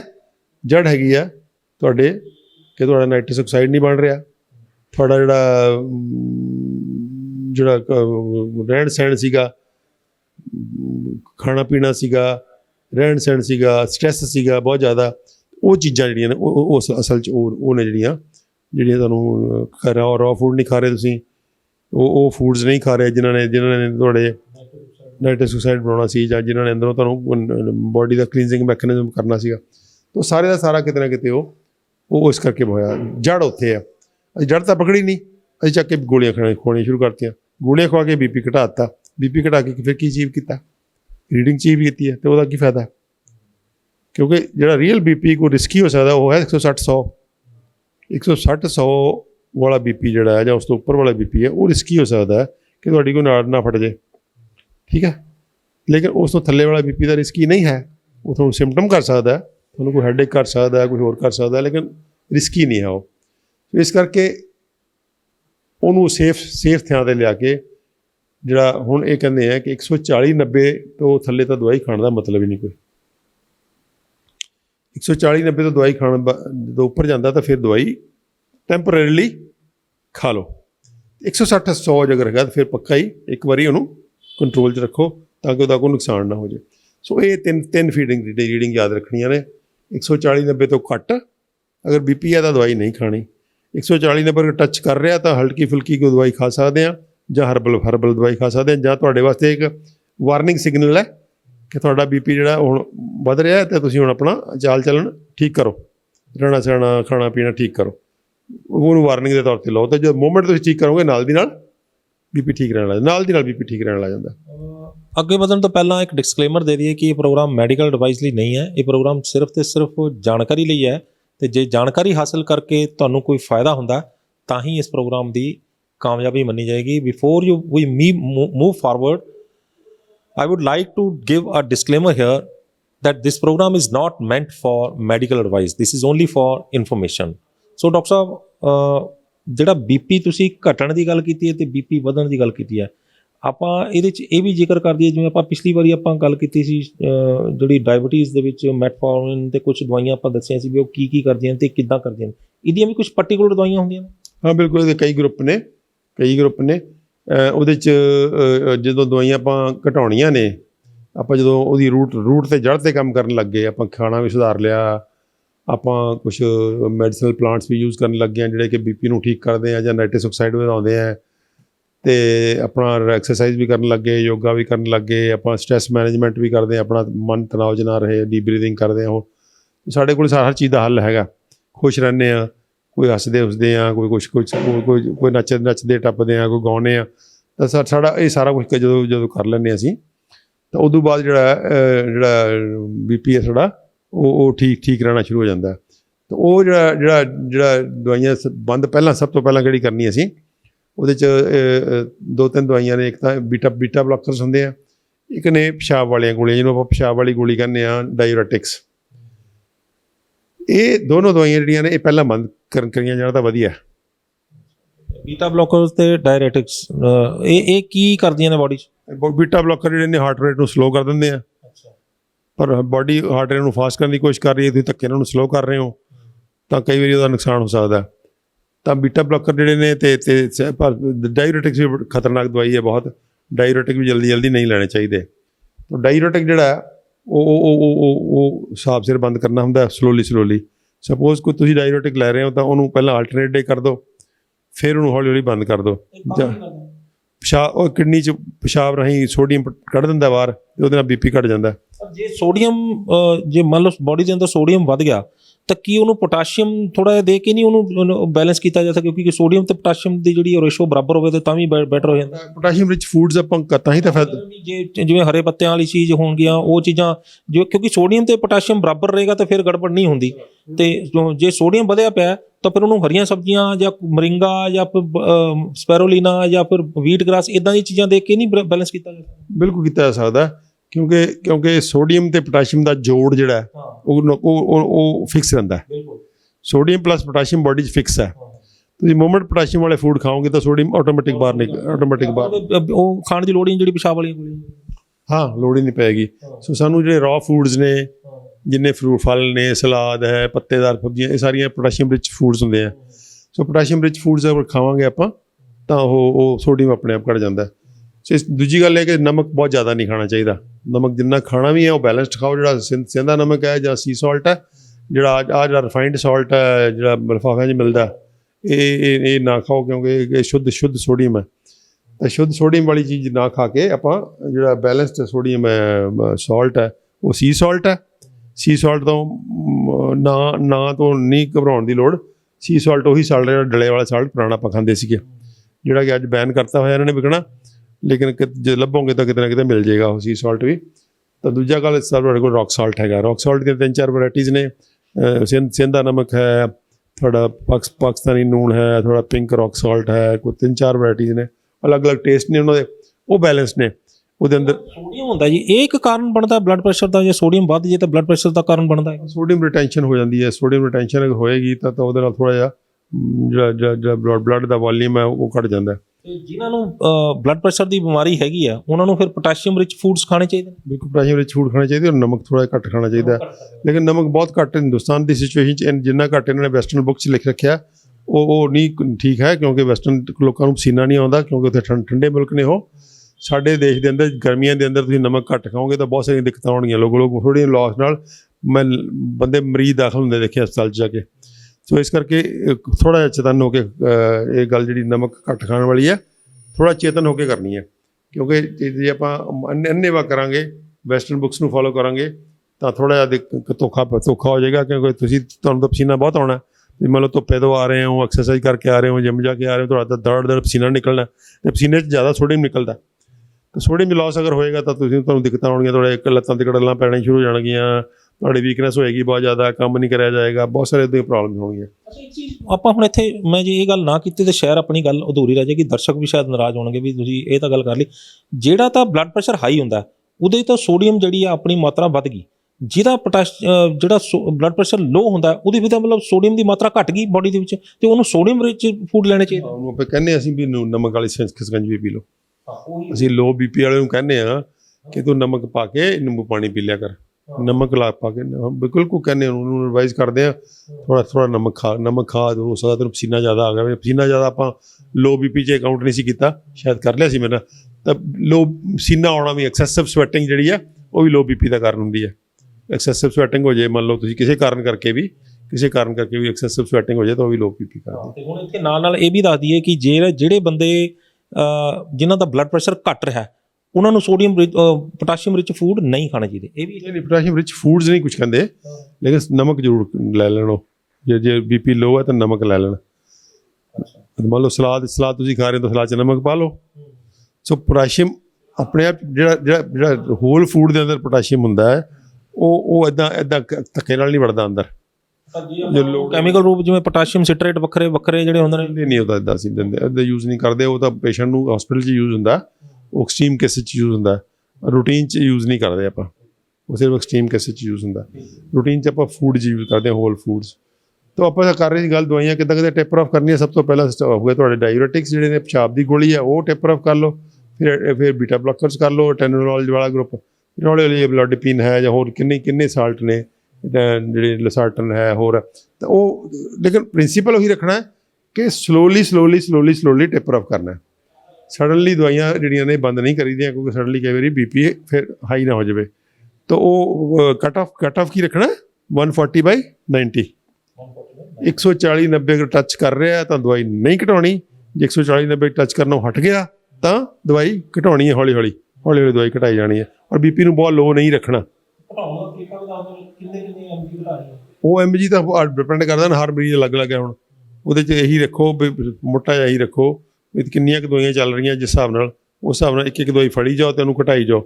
ਉਹ 'ਚ ਡਾਇਊਰੈਟਿਕ ਅਤੇ ਜਿਹੜੇ ਬੀਟਾ ਬਲੋਕਰ ਪਹਿਲਾਂ ਕਰ ਲਓ, ਬਾਕੀ ਹੌਲੀ ਹੌਲੀ ਕਰੀ ਜਾਓ। ਜੇ ਤੁਸੀਂ ਕੰਪਲੀਕੇਟਡ ਕੇਸ ਹੋ, ਨਾਲ ਹਾਰਟ ਦੀ ਪ੍ਰੋਬਲਮ ਹੈ, ਹੋਰ ਹੈ, ਫਿਰ ਆਪਣੇ ਡਾਕਟਰ ਦੀ ਸਲਾਹ ਜ਼ਰੂਰ ਲਓ। ਕਿਉਂਕਿ ਉਹਦੇ ਅੰਦਰ ਜਿਹੜੀਆਂ ਕੁਛ ਹਾਰਟ ਦੀਆਂ ਦਵਾਈਆਂ ਨੇ ਉਹ ਵੀ ਬੀਪੀ ਘਟਾਉਂਦੀਆਂ ਨੇ, ਲੇਕਿਨ ਉਹਦੇ 'ਚ ਕਈ ਵਾਰੀ ਹਾਰਟ ਖਾਣੀਆਂ ਜ਼ਰੂਰੀ ਹੁੰਦੀਆਂ ਨੇ। ਸੋ ਜੇ ਤੁਸੀਂ ਹਾਰਟ ਦੇ ਪੇਸ਼ੈਂਟ ਨਾਲ ਹੋ ਤਾਂ ਫਿਰ ਥੋੜ੍ਹਾ ਜਿਹਾ ਕੋਸ਼ਿਸ਼ਲੀ ਕਰੋ। ਜੇ ਸਿੰਪਲ ਬੀਪੀ ਹੈ ਤਾਂ ਤੁਸੀਂ ਆਪ ਵੀ ਕਰ ਲਓਗੇ ਤਾਂ ਕੁਛ ਨਹੀਂ ਵਿਗੜਦਾ। ਲੇਕਿਨ ਜੇ ਤੁਸੀਂ ਹੋਰ ਬਿਮਾਰੀਆਂ ਜ਼ਿਆਦਾ ਨੇ ਜਾਂ ਦਵਾਈਆਂ ਬਹੁਤ ਜ਼ਿਆਦਾ ਨੇ ਤਾਂ ਫਿਰ ਡਾਕਟਰ ਦੀ ਸਲਾਹ ਜ਼ਰੂਰ ਲਓ। ਡਾਕਟਰ ਆਪਣਾ ਜਿਹੜਾ ਵੀ ਤੁਹਾਨੂੰ ਨੀਅਰੈਸਟ ਡਾਕਟਰ ਅਵੇਲੇਬਲ ਹੈ ਉਹ ਤੋਂ ਸਲਾਹ ਲਓ। ਜੇ ਤੁਸੀਂ ਪੈਰਾਮੈਡੀਕਲ ਵੀ ਤੁਹਾਨੂੰ ਕੋਈ ਜਿਹੜਾ ਅੱਛਾ ਮਿਲ ਜੇ, ਜਿਹੜਾ ਸਿਆਣਾ ਹੋਵੇ ਕੋਈ, ਉਹ ਵੀ ਤੁਹਾਨੂੰ ਥੋੜ੍ਹਾ ਬਹੁਤਾ ਗਾਈਡ ਕਰ ਸਕਦਾ। ਜਾਂ ਕੋਈ ਵੀ ਡਾਕਟਰ ਤੁਹਾਡਾ ਵੈਲ ਵਿਸ਼ਰ ਉਹ ਕਰ ਸਕਦਾ। ਜੇ ਤੁਹਾਨੂੰ ਫਿਰ ਵੀ ਕੋਈ ਦਿੱਕਤ ਆਵੇ ਤਾਂ ਫਿਰ ਤੁਸੀਂ ਸਾਡੇ ਨਾਲ ਔਨਲਾਈਨ ਵੀ ਸੰਪਰਕ ਕਰ ਸਕਦੇ ਹੋ। ਸਾਡੇ ਔਨਲਾਈਨ ਜਿਹੜੇ ਨੇ ਅਸੀਂ ਸੇਵਾਵਾਂ ਹੈਗੀਆਂ, ਤੁਸੀਂ ਜਿੱਥੇ ਮਰਜ਼ੀ ਬੈਠੇ ਹੋ ਦੁਨੀਆ 'ਚ, ਅਸੀਂ ਤੁਹਾਨੂੰ ਗਾਈਡ ਕਰਾਂਗੇ ਤੁਹਾਡੀ ਲੋੜ ਦੇ ਹਿਸਾਬ ਨਾਲ। ਕਿਉਂਕਿ ਅਸੀਂ ਉਸ ਹਿਸਾਬ ਨਾਲ ਸਾਰਾ ਸਪੈਸ਼ਲਾਈਜ਼ ਵੀ ਕਰ ਲਿਆ, ਉਹਦਾ ਇੱਕ ਸੈੱਟ ਰੂਟੀਨ ਵੀ ਬਣਾ ਲਿਆ ਹੋਇਆ ਵੀ ਇੱਦਾਂ ਉਹਨੂੰ ਟੇਪਰ ਆਫ ਕਰਨਾ। ਡਾਕਟਰ ਅਮਰ ਸਿੰਘ ਆਜ਼ਾਦ ਦਾ ਨੰਬਰ ਤੁਸੀਂ ਜਿਹੜਾ ਨੀਚੇ ਸਕਰੀਨ ਦੇ ਉੱਤੇ ਜਿਹੜਾ ਚੱਲ ਰਹੇ ਨੇ, 2 ਨੰਬਰ ਜਿਹੜੇ ਨੇ ਚੱਲ ਰਹੇ ਨੇ, ਉਹ ਡਾਕਟਰ ਅਮਰ ਸਿੰਘ ਆਜ਼ਾਦ ਦੇ ਹੈਗੇ ਨੇ ਤੇ ਉਹ ਉਹਨਾਂ ਦੇ ਸਹਿਯੋਗੀਆਂ ਦੇ ਨੰਬਰ ਨੇ। ਜਿਹੜਾ ਵੀ ਕੋਈ ਡਾਕਟਰ ਅਮਰ ਸਿੰਘ ਆਜ਼ਾਦ ਦੇ ਨਾਲ ਸੰਪਰਕ ਕਰਨਾ ਚਾਹੁੰਦਾ ਤੇ ਉਹ ਇਸ ਵੀਡੀਓ ਨੂੰ ਦੇਖਣ ਤੋਂ ਬਾਅਦ ਜਿਹੜਾ ਕੋਈ ਮੁਤਾਸਰ ਹੈ, ਜਿਹੜਾ ਚਾਹੁੰਦਾ ਵੀ ਉਹ ਇਹਨਾਂ ਤੋਂ ਹੀ ਸਲਾਹ ਲਵੇ, ਤੇ ਫਿਰ ਉਹ ਨੰਬਰ ਨੀਚੇ ਚੱਲ ਰਹੇ ਨੇ, ਤੁਸੀਂ ਉਸ ਦੇ ਉੱਤੇ ਸੰਪਰਕ ਕਰ ਸਕਦੇ ਹੋ। ਡਾਕਟਰ ਸਾਹਿਬ, ਉਹ ਦੋ ਚੀਜ਼ਾਂ ਦਾ ਜਿਹੜੀ ਬੜੀ ਵੱਡੀ ਮਿੱਥ ਹੈਗੀ ਹੈ, ਉਹ ਵੀ ਆਪਾਂ ਜੇ ਅੱਜ ਤੋੜ ਦਈਏ ਤਾਂ ਜ਼ਿਆਦਾ ਵੱਡੀ ਗੱਲ ਹੈ। ਇੱਕ ਖੂਨ ਗਾੜਾ ਹੋਣਾ ਤੇ ਇੱਕ ਖੂਨ ਪਤਲਾ ਹੋਣਾ। ਜਿਹੜਾ ਖੂਨ ਗਾੜੇ ਹੋਣ ਦਾ ਮਤਲਬ ਕੀ ਹੈ ਕਿ ਖੂਨ ਗਾੜਾ ਗੂੜਾ ਨਾਰਮਲੀ ਨਹੀਂ ਹੁੰਦਾ ਬਹੁਤਾ, ਪਰ ਖੂਨ ਨੂੰ ਪਤਲਾ ਕਰਨ ਦਾ ਕੀ ਮਤਲਬ ਹੈ? ਪਤਲਾ ਕਰਨ ਦਾ ਮਤਲਬ ਹੈ ਕਿਉਂਕਿ ਜਦੋਂ ਖੂਨ ਦੀ ਨਾੜ ਪਤਲੀ, ਕੋਈ ਨਾੜ ਬਹੁਤ ਬਰੀਕ ਭੀੜੀ ਹੋ ਗਈ, ਹੁਣ ਖਤਰਾ ਇਹ ਹੋ ਗਿਆ ਕਿ ਇੱਥੇ ਕੋਈ ਮਾੜਾ ਜਿਹਾ ਵੀ ਕਲੌਟ ਬਣਿਆ ਤਾਂ ਫਸ ਜਾਏਗਾ। ਹੁਣ ਉਸ ਕਲੌਟਿੰਗ ਮੈਕੈਨਿਜ਼ਮ ਨੂੰ ਰੋਕਣ ਵਾਸਤੇ, ਕਿਉਂਕਿ ਕਲੌਟਿੰਗ ਮੈਕੈਨਿਜ਼ਮ ਰੂਟੀਨ 'ਚ ਵੀ ਹੁੰਦਾ ਰਹਿੰਦਾ ਸਾਡੇ ਅੰਦਰ, ਸਾਡੇ ਬਾਡੀ ਦੇ ਅੰਦਰ ਕਲੌਟਿੰਗ ਮੈਕੈਨਿਜ਼ਮ ਚੱਲਦਾ ਰਹਿੰਦਾ, ਛੋਟੇ ਮੋਟੇ ਕਲੌਟ ਬਣਦੇ ਰਹਿੰਦੇ ਆ, ਫਿਰ ਨਿਕਲਦੇ ਰਹਿੰਦੇ ਆ, ਡਿਜ਼ੋਲਵ ਵੀ ਹੁੰਦੇ ਰਹਿੰਦੇ ਆ। ਹੁਣ ਇੱਥੇ ਕਿਉਂਕਿ ਅਸੀਂ ਰਿਸਕ ਨਹੀਂ ਲੈ ਸਕਦੇ, ਕਿਉਂਕਿ ਖੂਨ ਦੀਆਂ ਨਾੜਾਂ ਬਰੀਕ ਹੋ ਗਈਆਂ ਨੇ, ਪਤਲੀਆਂ ਹੋ ਗਈਆਂ ਨੇ, ਤਾਂ ਇੱਥੇ ਫਿਰ ਡਾਕਟਰ ਜਿਹੜੇ ਨੇ ਉਹ ਇਹੋ ਜਿਹੇ ਸਬਸਟੈਂਸਿਸ ਦਿੰਦੇ ਨੇ, ਜਿਸ 'ਚ ਐਸਪਰੀਨ ਇੱਕ ਹੈ, ਜਿਹੜੀ ਹੈ ਉਹ ਕਲੋਪਿਡੋਗ੍ਰਿਲ ਦੂਸਰੀ ਹੈ, ਜਾਂ ਹੁਣ ਨਵੀਆਂ ਵੀ ਆ ਗਈਆਂ ਨੇ। ਸੋ 3-4 ਦਵਾਈਆਂ ਆ ਗਈਆਂ ਹੋਈਆਂ ਨੇ ਜਿਹੜੀਆਂ ਕਿ ਪਲੇਟਲੈਟ ਨੂੰ ਇਕੱਠਾ ਨਹੀਂ ਹੋਣ ਦਿੰਦੀਆਂ। ਕੋਈ ਪਲੇਟਲੈਟ ਨੇ ਕਲੌਟ ਬਣਾਉਣਾ ਹੁੰਦਾ, ਸੋ ਪਲੇਟਲੈਟ ਸੈਗਰੀਗੇਸ਼ਨ ਨੂੰ ਰੋਕਦੀਆਂ ਨੇ, ਜਾਂ ਹੋਰ ਵੀ ਮੈਕੈਨਿਜ਼ਮ ਹੈਗੇ ਨੇ ਕੁਛ ਜਿਹੜੇ ਨੇ। ਤਾਂ ਉਹਦਾ ਮਤਲਬ ਕੀ ਹੁੰਦਾ ਹੈ ਕਿ ਜਦੋਂ ਵੀ ਕਲੌਟ ਬਣਨ ਦੀ ਕੋਸ਼ਿਸ਼ ਕਰੇਗਾ, ਕਲੌਟ ਬਣਨ ਨਹੀਂ ਦੇਣਗੀਆਂ ਉਹ। ਹੁਣ ਜਦੋਂ ਕਲੌਟ ਨਹੀਂ ਬਣਨ ਦੇਣਗੀਆਂ ਤਾਂ ਉਹਦੇ 'ਚ ਨੁਕਸਾਨ ਕੀ ਹੋਏਗਾ? ਰੂਟੀਨ 'ਚ ਵੀ ਸਾਡੀ ਬਾਡੀ 'ਚ ਕੋਈ ਨਾ ਕੋਈ ਬਲੱਡ ਵੈਸਲ ਬ੍ਰੇਕ ਕਰਦੀ ਰਹਿੰਦੀ ਹੈ, ਲੇਕਿਨ ਸਾਡੀ ਬਾਡੀ ਪਲੱਗ ਕਰ ਲੈਂਦੀ ਹੈ। ਮੰਨ ਲਓ ਤੁਸੀਂ ਐਸਪਰੀਨ ਖਾ ਰਹੇ ਹੋ, ਜਾਂ ਕਲੋਪਿਡੋਗ੍ਰਿਲ ਖਾ ਰਹੇ ਹੋ, ਜਾਂ ਹੋਰ ਜਿਹੜੀਆਂ ਸੋ ਕਾਲਡ ਬਲੱਡ ਥਿਨਰ ਖਾ ਰਹੇ ਹੋ, ਤਾਂ ਤੁਸੀਂ ਦੇਖਿਆ ਹੋਣਾ ਖਾਣ ਵਾਲਿਆਂ ਦੇ ਚਮੜੀ ਦੇ ਉੱਪਰ ਨੀਲੇ ਦਾਗ ਬਣਦੇ ਰਹਿੰਦੇ ਆ, ਨੀਲ ਪੈਣ ਵਾਲਾ। ਉਹ ਕੀ ਨੀਲ ਦੇ ਦਾਗ ਕੀ ਨੇ? ਕਿ ਉੱਥੋਂ ਖੂਨ ਨਿਕਲਿਆ, ਪਹਿਲਾਂ ਲਾਲ ਸੀ, ਫਿਰ ਨੀਲਾ ਹੋ ਗਿਆ, ਫਿਰ ਹੌਲੀ ਹੌਲੀ ਬਰਾਊਨ ਹੋ ਜਾਂਦਾ, ਫਿਰ ਉਹ ਕਾਲਾ ਹੋ ਜਾਂਦਾ। ਤਾਂ ਇਹਦਾ ਮਤਲਬ ਇਹ ਹੈ ਕਿ ਐਸਪਰੀਨ ਖਾਣ ਵਾਲੇ ਬੰਦਿਆਂ ਨੂੰ ਇੱਕ ਰਿਸਕ ਰਹੇਗਾ ਕਿ ਉਹ ਕਿਤੋਂ ਵੀ ਬਲੀਡ ਕਰ ਸਕਦੇ ਆ। ਔਰ ਹੁਣ ਕੀ ਕੀਤਾ FDA ਨੇ, ਅਮਰੀਕਨ FDA ਨੇ ਇਹ ਵਾਰਨਿੰਗ ਦਿੱਤੀ ਹੋਈ ਹੈ ਵੀ ਭਾਈ ਸਾਹਿਬ, ਜਿਹਨੇ ਐਸਪਰੀਨ ਖਾਣੀ ਹੈ ਜਾਂ ਬਲੱਡ ਥਿਨਰ ਖਾਣੇ, ਆਪਣੇ ਰਿਸਕ 'ਤੇ ਖਾਓ, ਕਿਉਂਕਿ ਐਸਪਰੀਨ ਵਰਗਾ ਜਿਹੜਾ ਸਾਲਟ ਹੈ ਇਹ ਜਿੰਨੇ ਲੋਕਾਂ ਨੂੰ ਫਾਇਦਾ ਕਰ ਰਿਹਾ, ਉਦੋਂ ਵੱਧ ਨੂੰ ਨੁਕਸਾਨ ਵੀ ਕਰ ਰਿਹਾ, ਕਿਉਂਕਿ ਸਾਇਲੈਂਟਲੀ ਲੋਕ ਬਲੀਡ ਕਰ ਜਾਂਦੇ ਆ। ਹੁੰਦਾ ਕੀ ਹੈ ਕਿ ਹਾਰਟ ਅਟੈਕ ਦਾ ਬੰਦਾ, ਜਾਂ ਹੁਣ ਤਾਂ ਹਾਰਟ ਅਟੈਕ ਤੋਂ ਬਿਨਾਂ ਵੀ ਐਸਪਰੀਨ ਪਾਉਣ ਲੱਗੇ ਆ, 35 ਸਾਲ ਤੋਂ ਬਾਅਦ ਹੀ ਐਸਪਰੀਨ ਹਰ ਬੰਦੇ ਨੂੰ ਪਾਈ ਜਾਂਦੇ ਆ, ਜਾਂ ਜਿਹਦਾ ਕੋਲੈਸਟਰੋਲ ਮਾੜਾ ਮੋਟਾ ਜ਼ਿਆਦਾ ਆ ਗਿਆ ਉਹਨੂੰ ਐਸਪਰੀਨ ਪਾਤੀ, ਹਰ ਬੰਦੇ ਨੂੰ ਐਸਪਰੀਨ ਪਾ ਰਹੇ ਆ। ਤੁਸੀਂ ਐਸਪਰੀਨ ਪਾਤੀ ਬੰਦੇ ਨੂੰ, ਬੰਦਾ ਲੈ ਰਿਹਾ, ਸਡਨਲੀ ਬੰਦਾ ਮਰ ਜਾਂਦਾ। ਅਸੀਂ ਕੀ ਕਹਿੰਦੇ, ਸਾਇਲੈਂਟ ਹਾਰਟ ਅਟੈਕ ਹੋ ਗਿਆ ਜੀ, ਜਾਂ ਦੂਸਰਾ ਹਾਰਟ ਅਟੈਕ ਹੋ ਗਿਆ ਜੀ। ਐਕਚੁਅਲੀ ਹਾਰਟ ਅਟੈਕ ਨਹੀਂ ਹੁੰਦਾ, ਬੰਦਾ ਇੱਥੇ ਬਲੀਡ ਕਰ ਜਾਂਦਾ ਬ੍ਰੇਨ 'ਚ, ਕਿਉਂਕਿ ਹਾਰਟ ਅਟੈਕ ਨਾਲ ਸਡਨ ਡੈਥ ਬਹੁਤ ਘੱਟ ਹੁੰਦੀ ਹੈ। ਜਿਹੜਾ ਪਲੱਗ ਕਰਨ ਵਾਲਾ ਹੁੰਦਾ ਉਹ ਸਿਸਟਮ ਤਾਂ ਹਟਿਆ ਹੁੰਦਾ, ਸਿਸਟਮ ਖਤਮ ਹੋ ਗਿਆ। ਮਾੜੀ ਜਿਹੀ ਖੂਨ ਦੀ ਨਾੜੀ ਵੀਕ ਸੀ, ਜਿੱਥੋਂ ਮਾੜੀ ਜਿਹੀ ਫਟੀ ਉਹ ਬਲੀਡ ਕਰੀ ਗਈ। ਤੁਹਾਨੂੰ ਇਹ ਵੀ ਤੁਹਾਡੇ ਖਿਆਲ 'ਚ ਹੋਣਾ ਕਿ ਜਦੋਂ ਕਿਸੇ ਦੀ ਸਰਜਰੀ ਕਰਨੀ ਹੁੰਦੀ ਹੈ ਤਾਂ ਫਿਰ ਉਹ ਸਾਰਾ ਕੁਝ ਬੰਦ ਕਰਾਉਂਦੇ ਆ। ਉਹ ਕਹਿੰਦੇ ਵੀ ਕੋਈ ਬਲੱਡ ਥਿਨਰ ਤਾਂ ਨਹੀਂ ਖਾ ਰਿਹਾ ਤਾਂ ਪਹਿਲਾਂ ਇੰਨੇ ਦਿਨ ਪਹਿਲਾਂ ਬੰਦ ਕਰਕੇ ਫਿਰ ਆਈ ਸਾਡੇ ਕੋਲ, ਕਿਉਂਕਿ ਉਹ ਕੀ ਜਦੋਂ ਸਰਜਰੀ ਕਰਨ ਦੀ ਕੋਸ਼ਿਸ਼ ਕਰਦੇ ਤਾਂ ਖੂਨ ਨਹੀਂ ਬੰਦ ਹੁੰਦਾ, ਜਾਂ ਜੇ ਬੰਦੇ ਨੂੰ ਸੱਟ ਫੇਟ ਲੱਗ ਗਈ ਖੂਨ ਨਹੀਂ ਬੰਦ ਹੋਣਾ। ਤਾਂ ਇਹ ਜਿਹੜਾ ਵਰਤਾਰਾ ਜਿਹਦਾ ਪਲੇਟਲੇਟ ਘੱਟ ਨੇ ਉਹਨੂੰ ਵੀ ਨਹੀਂ ਕਰਦੇ। ਹਾਂ ਬਿਲਕੁਲ। ਤਾਂ ਇਸ ਕਰਕੇ ਇਹ ਅੱਜ ਕੱਲ੍ਹ ਪਲੇਟਲੇਟ ਘੱਟ ਹੁਣ ਬਹੁਤ ਹੀ ਹੋਣ ਲੱਗੇ ਆ। ਤਾਂ ਇਹ ਜਿਹੜਾ ਵਰਤਾਰਾ ਕਿਤੇ ਨਾ ਕਿਤੇ ਦਵਾਈਆਂ ਦਾ, ਇਹ ਦੋ ਧਾਰੀ ਤਲਵਾਰ ਹੁੰਦੀਆਂ ਨੇ, ਜਿੱਥੇ ਫਾਇਦਾ ਕਰਦੀਆਂ ਨੇ ਉੱਥੇ ਨਾਲ ਨੁਕਸਾਨ ਹੋਣ ਦੀ ਪੋਸੀਬਿਲਿਟੀ ਵੀ ਹੈਗੀ, ਸਾਰੀਆਂ ਦਵਾਈਆਂ 'ਚ ਹੀ ਹੈਗੀ ਆ। ਕੋਈ ਦਵਾਈ ਇਹੋ ਜਿਹੀ ਨਹੀਂ ਜਿਹੜੀ ਹੈ ਕਿ ਨੁਕਸਾਨ ਨਾ ਕਰਦੀ ਹੋਵੇ। ਇਸ ਕਰਕੇ ਇੱਥੋਂ ਬਚ ਕੇ ਰਹਿਣਾ ਚਾਹੀਦਾ। ਅਤੇ ਜਿਹੜੀਆਂ ਦਵਾਈਆਂ ਨੇ ਹੁਣ ਹੌਲੀ ਹੌਲੀ ਛੱਡ ਕੇ, ਅਤੇ ਉਹ ਤੁਸੀਂ ਜਿਹੜੀ ਹੈਰਾਨ ਹੋਵੋਗੇ। ਔਰ ਇਸ ਗੱਲ ਦੀ ਮੈਂ ਖੁਸ਼ੀ ਸ਼ੇਅਰ ਵੀ ਕਰਨਾ ਚਾਹੂੰਗਾ ਦੋਸਤਾਂ ਨਾਲ ਕਿ ਸਾਡੇ ਕੋਲ ਜਿੰਨੇ ਬਲੱਡ ਪ੍ਰੈਸ਼ਰ ਵਾਲੇ ਜਾਂ ਸ਼ੂਗਰ ਵਾਲੇ ਜਾਂ ਮਰੀਜ਼ ਆ ਰਹੇ ਆ, ਤਕਰੀਬਨ 3 ਮਹੀਨਿਆਂ ਦੇ ਵਿੱਚ ਸਾਰੀਆਂ ਦਵਾਈਆਂ ਛੁੱਟ ਜਾਂਦੀਆਂ ਨੇ, ਚਾਹੇ ਉਹ BP ਦੀਆਂ ਹੋਣ। ਅਤੇ ਈਵਨ ਹਾਰਟ ਦੇ ਪੇਸ਼ੈਂਟ ਜਿਹੜੇ ਹਾਰਟ ਦੇ ਪੇਸ਼ੈਂਟ ਹੁੰਦੇ ਆ, ਜਿਨ੍ਹਾਂ ਨੂੰ ਅਜੇ ਸਟੰਟ ਨਹੀਂ ਪਿਆ, ਜਾਂ ਸਟੰਟ ਪਿਆ ਤਾਂ ਉਸ ਤੋਂ ਬਾਅਦ ਵੀ ਪੇਨ ਹੋਈ ਜਾ ਰਹੀ ਹੈ, ਜਾਂ ਛਾਤੀ 'ਚ ਹੈਵੀਨੈਸ ਹੋਈ ਜਾ ਰਹੀ ਹੈ, 3 ਮਹੀਨੇ 'ਚ ਸਾਰੇ ਸਿੰਪਟਮ ਗਾਇਬ ਹੋ ਜਾਂਦੇ ਨੇ, ਚਾਹੇ ਉਹ BP ਹੈ ਚਾਹੇ ਉਹ ਹਾਰਟ ਦੀ ਪ੍ਰੋਬਲਮ ਹੈ। ਹਾਰਟ ਦੀ ਪ੍ਰੋਬਲਮ ਵਾਸਤੇ ਅਸੀਂ 3 ਮਹੀਨੇ ਦਾ ਟਾਈਮ ਜ਼ਰੂਰ ਮੰਗਦੇ ਹਾਂ ਮਰੀਜ਼ ਤੋਂ, ਕਿਉਂਕਿ ਅਸੀਂ ਕੋਈ ਰਿਸਕ ਨਹੀਂ ਲੈਣਾ ਚਾਹੁੰਦੇ। ਅਸੀਂ ਉਹਨੂੰ ਕਹਿੰਦੇ ਭਾਈ 3 ਮਹੀਨੇ ਤੇਰਾ ਰਿਸਕ ਹੈ, ਆਪਣੀ ਦਵਾਈਆਂ ਖਾ ਕੇ ਅਲਰਟ ਰਹੀਂ। ਤੈਨੂੰ ਕੋਈ ਦਿੱਕਤ ਆਵੇ, ਜਦੋਂ ਤੈਨੂੰ ਕੋਈ ਕਹੇ ਵੀ ਕੋਈ ਐਮਰਜੈਂਸੀ ਹੈ ਤਾਂ ਵੱਖਰੀ ਗੱਲ ਹੈ, ਲੇਕਿਨ ਹਾਲੇ ਤੱਕ ਵਿਦ ਗੋਡਸ ਗ੍ਰੇਸ ਪਿਛਲੇ 3-4 ਸਾਲਾਂ 'ਚ ਕੋਈ ਇੱਦਾਂ ਦਾ ਮਰੀਜ਼ ਨਹੀਂ ਆਇਆ ਜਿਹਦੇ ਕਿ ਇੱਦਾਂ ਦਾ ਕੋਈ ਨੁਕਸਾਨ ਹੋਇਆ ਹੋਵੇ। ਤਾਂ ਫਿਰ ਵੀ ਅਸੀਂ ਅਲਰਟ ਕਰ ਦਿੰਦੇ ਹਾਂ ਕਿ 3 ਮਹੀਨੇ ਵਾਸਤੇ ਤੂੰ ਅਲਰਟ ਰਹਿਣਾ ਜ਼ਰੂਰੀ ਹੈ। 3 ਮਹੀਨੇ ਬਾਅਦ ਤੈਨੂੰ ਹਾਰਟ ਅਟੈਕ ਦੀ ਪੋਸੀਬਿਲਿਟੀ ਨਹੀਂ ਹੈ। ਤਾਂ 3 ਮਹੀਨੇ ਬਾਅਦ ਉਹ ਬਲੱਡ ਵੈਸਲ ਖੁੱਲ੍ਹ ਜਾਂਦੀਆਂ ਨੇ, ਅਤੇ ਜਿਹੜੀ ਹਾਰਟ ਦੀ ਪ੍ਰੋਬਲਮ ਹੈ ਜਿਹਦੇ ਵਿੱਚ ਜਾਂ ਸਟੰਟ ਪਾਏ ਜਾਂਦੇ ਆ ਜਾਂ ਬਾਈਪਾਸ ਕੀਤੀ ਜਾਂਦੀ ਹੈ, ਉਹਦੇ ਬਾਈਪਾਸ ਵੀ ਆਟੋਮੈਟਿਕ ਬਣ ਜਾਂਦੇ ਆ। ਔਰ ਕੁਲਵੰਤ ਜੀ ਜਿਹੜਾ ਕੁਦਰਤ ਦਾ ਬਣਾਇਆ ਹੋਇਆ ਬਾਈਪਾਸ ਹੈ, ਉਹ ਡਾਕਟਰ ਦੇ ਬਣਾਏ ਬਾਈਪਾਸ ਤੋਂ ਕਿਤੇ ਜ਼ਿਆਦਾ ਵਧੀਆ। ਕੁਦਰਤ ਜਿਹੜਾ ਬਾਈਪਾਸ ਬਣਾਉਂਦੀ ਹੈ ਨਾ, ਮਲਟੀਪਲ ਹੁੰਦਾ ਉਹ, ਕਿ ਉਹ ਬਲੋਕ ਨਹੀਂ ਹੁੰਦਾ ਮੁੜ ਕੇ। ਲੇਕਿਨ ਜਿਹੜਾ ਮੈਨ ਮੇਡ ਬਾਈਪਾਸ ਹੈ ਉਹ ਸਿੰਗਲ ਆਰਟਰੀ ਹੈ। ਸਿੰਗਲ ਆਰਟਰੀ ਅਗਰ ਫਿਰ ਬਲੋਕ ਹੋ ਜਾਂਦੀ ਹੈ ਤਾਂ ਫਿਰ ਤੁਸੀਂ ਇਹੋ ਜਿਹੇ ਬੰਦੇ ਦੇਖੋਗੇ 3-3 ਵਾਰੀ 4-4 ਵਾਰੀ ਬਣਨ ਦੀ ਬਾਈਪਾਸ ਸਰਜਰੀ ਹੋਈ ਵੀ। ਮਨਮੋਹਨ ਸਿੰਘ ਦੀ ਸਰਜਰੀ 3 ਵਾਰੀ ਕਿ 4 ਵਾਰੀ ਹੋ ਚੁੱਕੀ ਹੈ। ਤਾਂ ਇਹ ਕਿਤੇ ਨਾ ਕਿਤੇ ਜਿਹੜਾ ਵਰਤਾਰਾ ਹੈ, ਜਿਹੜਾ ਨੇਚੁਰਲ ਚੀਜ਼ਾਂ ਨੇ ਉਹ ਥੋੜ੍ਹਾ ਜਿਹਾ ਸਲੋ ਤਾਂ ਅਕਸਰ ਕਰਦੀਆਂ ਨੇ, ਲੇਕਿਨ ਜੋ ਕਰਦੀਆਂ ਨੇ ਤਾਂ ਉਹ ਫਿਰ ਪਰਮਾਨੈਂਟਲੀ ਉਹ ਠੀਕ ਜੜ੍ਹ ਤੋਂ ਠੀਕ ਹੋ ਜਾਂਦੀ ਸਮੱਸਿਆ, ਅਤੇ ਫਿਰ ਮੁੜ ਕੇ ਉਹਨੂੰ ਕੋਈ ਵਰਤਾਰਾ ਨਹੀਂ ਹੁੰਦਾ। ਸੋ ਇਸ ਕਰਕੇ BP ਦੀਆਂ ਦਵਾਈਆਂ ਖਾਣ ਦਾ ਵਰਤਾਰਾ ਜਿਹੜਾ ਇਹ ਕੋਈ ਬਹੁਤ ਅੱਛਾ ਵਰਤਾਰਾ ਨਹੀਂ ਹੈ। ਕੋਲੈਸਟਰੋਲ ਦੀਆਂ ਦਵਾਈਆਂ ਖਾਣ ਦਾ ਵਰਤਾਰਾ ਬਹੁਤ ਹੀ ਭੈੜਾ ਹੈ। ਕੋਲੈਸਟਰੋਲ ਦੀ ਦਵਾਈ ਜਿਹੜੀ ਟੋਰਵਾਸਟੈਟਨ ਹੈ, ਸਟੈਟਿਨਸ ਨੇ, ਇਹਦੇ ਬਾਰੇ ਹਜ਼ਾਰਾਂ ਸਟੱਡੀਜ਼ ਹੋ ਚੁੱਕੀਆਂ ਨੇ ਕਿ ਇਹਦੇ ਸਾਈਡ ਇਫੈਕਟਸ ਬਹੁਤ ਜ਼ਿਆਦਾ ਨੇ, ਇਹ ਨਹੀਂ ਖਾਣੀ ਚਾਹੀਦੀ, ਲੇਕਿਨ ਨਹੀਂ ਬੰਦ ਹੋ ਰਹੀ। ਉਹਦੇ ਰੀਜ਼ਨ ਆਪਾਂ ਨੂੰ ਪਤਾ ਵੀ ਕੀ ਨੇ। ਤਾਂ ਸੋ ਇਸ ਕਰਕੇ ਉਹਦੇ ਬਾਰੇ ਵੀ ਬੜਾ ਚੇਤਨ ਰਹਿਣਾ ਚਾਹੀਦਾ ਕਿ ਮਾੜੀ ਜਿਹੀ ਕੋਲੈਸਟਰੋਲ 10-20 ਜ਼ਿਆਦਾ ਆਉਂਦੀ ਹੈ ਤਾਂ ਨਾਲ ਦੀ ਨਾਲ ਟੋਰਵਾਸਟੈਟਨ ਪਾ ਦਿੰਦੇ ਅਸੀਂ, ਤਾਂ ਉਹ ਵੀ ਕਿਤੇ ਨਾ ਕਿਤੇ ਮੈਂ ਨਹੀਂ ਸਮਝਦਾ ਕਿ ਜਸਟੀਫਾਈਡ ਆ। ਅਤੇ ਉਹਦੀ ਬਜਾਏ ਜਿਹੜਾ ਸਾਡੇ ਕੋਲ ਬਦਲ ਹੈਗੇ ਨੇ ਉਹ ਬਹੁਤ ਵਧੀਆ ਹੈਗੇ ਨੇ ਸਾਡੇ ਕੋਲ। ਅਤੇ ਇਹਦੇ ਜਿਹੜੇ BP ਦੇ ਨੇ, ਚਾਹੇ ਹਾਰਟ ਦੇ ਨੇ, ਚਾਹੇ ਕੋਲੈਸਟਰੋਲ ਦੇ ਨੇ, ਸੋ ਉਹ ਬਦਲ ਜਿਹੜੇ ਨੇ ਸਾਡੇ ਕੋਲ ਬੜੇ ਪਿਆਰੇ ਬਦਲ ਨੇ। ਅਪਾਰਟ ਫਰੋਮ ਡਾਈਟ ਤਾਂ ਚੰਗੀ ਹੈ ਹੀ ਹੈ, ਨੈਚੁਰਲ ਡਾਈਟ ਖਾਣੀ ਆ।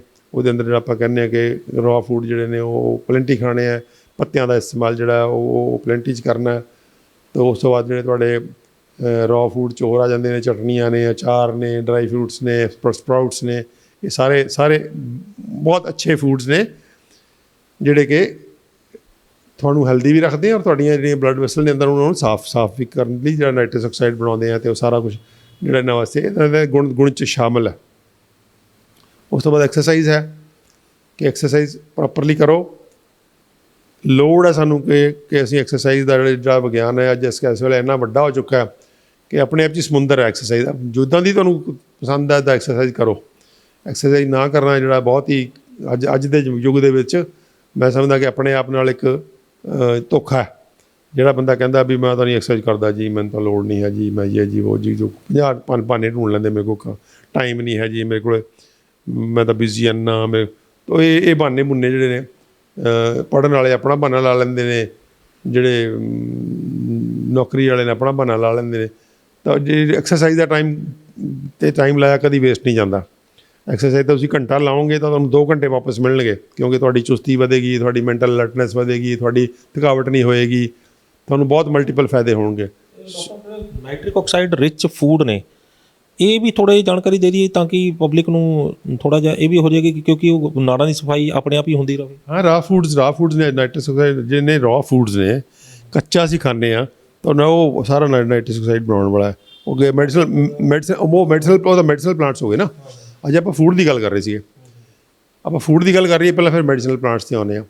ਤਾਂ ਫੂਡ ਜਿਹੜੇ ਨੇ, ਫੂਡ ਦੇ ਵਿੱਚ ਕੱਚੇ ਖਾਣੇ ਜਿਹੜੇ ਬਹੁਤ ਜ਼ਰੂਰੀ ਨੇ, ਔਰ ਅਸੀਂ ਬਾਰ ਕਹਿੰਦੇ ਹਾਂ ਕਿ ਪੱਕਿਆ ਹੋਇਆ ਖਾਣ ਤੋਂ ਪਹਿਲਾਂ ਕੱਚਾ ਪੇਟ ਭਰ ਕੇ ਖਾਓ, ਰੱਜ ਕੇ ਖਾਓ, ਫਲ ਖਾਓ, ਸਲਾਦ ਖਾਓ, ਪਹਿਲਾਂ ਖਾ ਲਓ, ਫਿਰ ਬਾਅਦ 'ਚ ਪੱਕਿਆ ਹੋਇਆ ਖਾਣਾ ਖਾਓ, ਤਾਂ ਕਿ ਉਹਦੇ ਮਲਟੀਪਲ ਫਾਇਦੇ ਉਹਦੇ।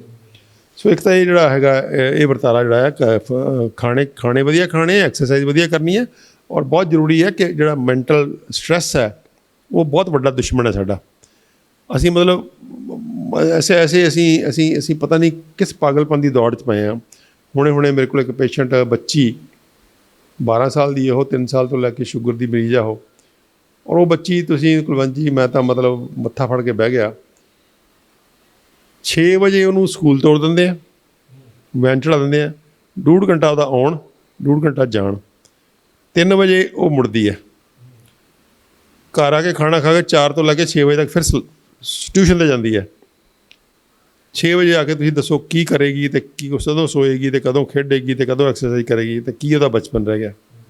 ਹੁਣ ਐਡੇ ਪਾਗਲਪਨ 'ਚ ਪਏ ਹੋਏ ਹਾਂ ਅਸੀਂ ਕਿ ਪਤਾ ਨਹੀਂ ਕੀ ਤਾਰੇ ਤੋੜ ਲਿਆਉਣੇ ਆ, ਅਤੇ ਉਹਦੇ ਸਾਰਾ ਕੁਝ ਸੈਕਰੀਫਾਈਸ ਕਰ ਰਹੇ ਹਾਂ। ਕੁੜੀ ਦੀ ਸ਼ੂਗਰ ਠੀਕ ਨਹੀਂ ਹੋ ਰਹੀ, ਉਹ ਡਾਕਟਰ ਖਾਦਰ ਵਾਲੀ ਕੋਲ ਵੀ ਜਾ ਆਈ ਹੈ, ਕਿਤੋਂ ਵੀ ਜਾ ਆਈ ਹੈ, ਸਾਰੇ ਕਿਤੇ, ਜੇ ਘਰ ਫਿਰ ਨਹੀਂ ਠੀਕ ਹੋ ਰਹੀ। ਹੁਣ ਉਹ ਸਪਸ਼ਟ ਹੈ ਕਿਉਂ ਨਹੀਂ ਠੀਕ ਹੋ ਰਹੀ। ਤੁਸੀਂ 6 ਵਜੇ ਬੱਚੇ ਨੂੰ ਉਠਾ ਦਿੰਦੇ, ਸਵੇਰੇ 5 ਵਜੇ ਉਠਾ ਦਿੰਦੇ ਹੋ, 6 ਵਜੇ ਨੂੰ ਸਕੂਲ ਭੇਜਦੇ ਹੋ, ਇਨਸੂਲਿਨ ਲੱਗ ਰਹੀ, ਨਾਲ ਟੀਕੇ ਲੱਗ ਰਹੇ ਨਾਲ ਤੁਸੀਂ ਮੁੜ ਕੇ ਉਹ ਉਹ ਵਿੱਚ ਕਾਲਾ ਵਾਲਾ ਕੀਤਾ ਪਿਆ, ਵਿੱਚ ਕਦੇ ਫਰੂਟ ਦੇ ਕੇ ਭੇਜ ਦਿੰਦੇ ਆ, ਕਦੀ ਉਹ ਬੱਚਾ ਕੀ ਕਰੇਗਾ। ਵੀ ਤੁਸੀਂ ਬੱਚੇ ਨੂੰ ਕਿਸੇ ਚੱਜ ਦੇ ਨੇੜੇ ਤੇੜੇ ਸਕੂਲ 'ਚ ਪਾਓ, ਉਹਨੂੰ ਥੋੜ੍ਹਾ ਜਿਹਾ ਸਟ੍ਰੈਸ ਫਰੀ ਕਰੋ, ਉਹ ਆਰਾਮ ਨਾਲ ਖਾਵੇ ਪੀਵੇ, ਕੋਈ ਫਿਜ਼ੀਕਲ ਐਕਟੀਵਿਟੀ ਕਰੇ, ਕੋਈ ਗੇਮ ਖੇਡੇ।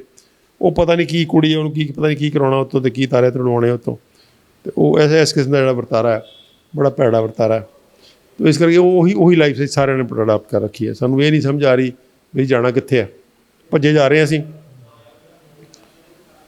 ਮਤਲਬ ਅਸੀਂ ਦੌੜ ਰਹੇ ਹਾਂ, ਜਿਹਨੂੰ ਅੰਗਰੇਜ਼ੀ 'ਚ ਕਹਿੰਦੇ ਰੈਟ ਰੇਸ, ਕਿ ਦੌੜ ਰਹੇ ਹਾਂ, ਦੌੜੀ ਜਾ ਰਹੇ ਹਾਂ। ਜੇ ਤੁਸੀਂ ਇੱਕ ਦੂਜੇ ਨੂੰ ਪੁੱਛੋਗੇ ਵੀ ਕਿੱਥੇ ਜਾਣਾ ਆਪਾਂ ਨੇ, ਤਾਂ ਕਿਸੇ ਨੂੰ ਪਤਾ ਨਹੀਂ ਹੈ ਪਹੁੰਚਣਾ ਕਿੱਥੇ ਹੈ। ਅਲਟੀਮੇਟਲੀ ਕੀ ਕੱਢਣਾ ਕੀ ਜ਼ਿੰਦਗੀ 'ਚ ਖੁਸ਼ੀ ਕੱਢਣੀ ਹੈ ਨਾ। ਉਹ ਜਿਵੇਂ ਉਹ ਸੰਤ ਸਿੱਖ ਸਾਧ ਦੀ ਉਹ ਉਦਾਹਰਨ ਹੈ ਵੀ ਸਿਕੰਦਰ ਚਲਾ ਗਿਆ ਅਤੇ ਉਹ ਦਰਿਆ ਦੇ ਕੰਢੇ 'ਤੇ ਰੇਤ 'ਚ ਬੈਠਾ ਸੰਤ ਸਾਧ ਬੈਠਾ ਸੀਗਾ।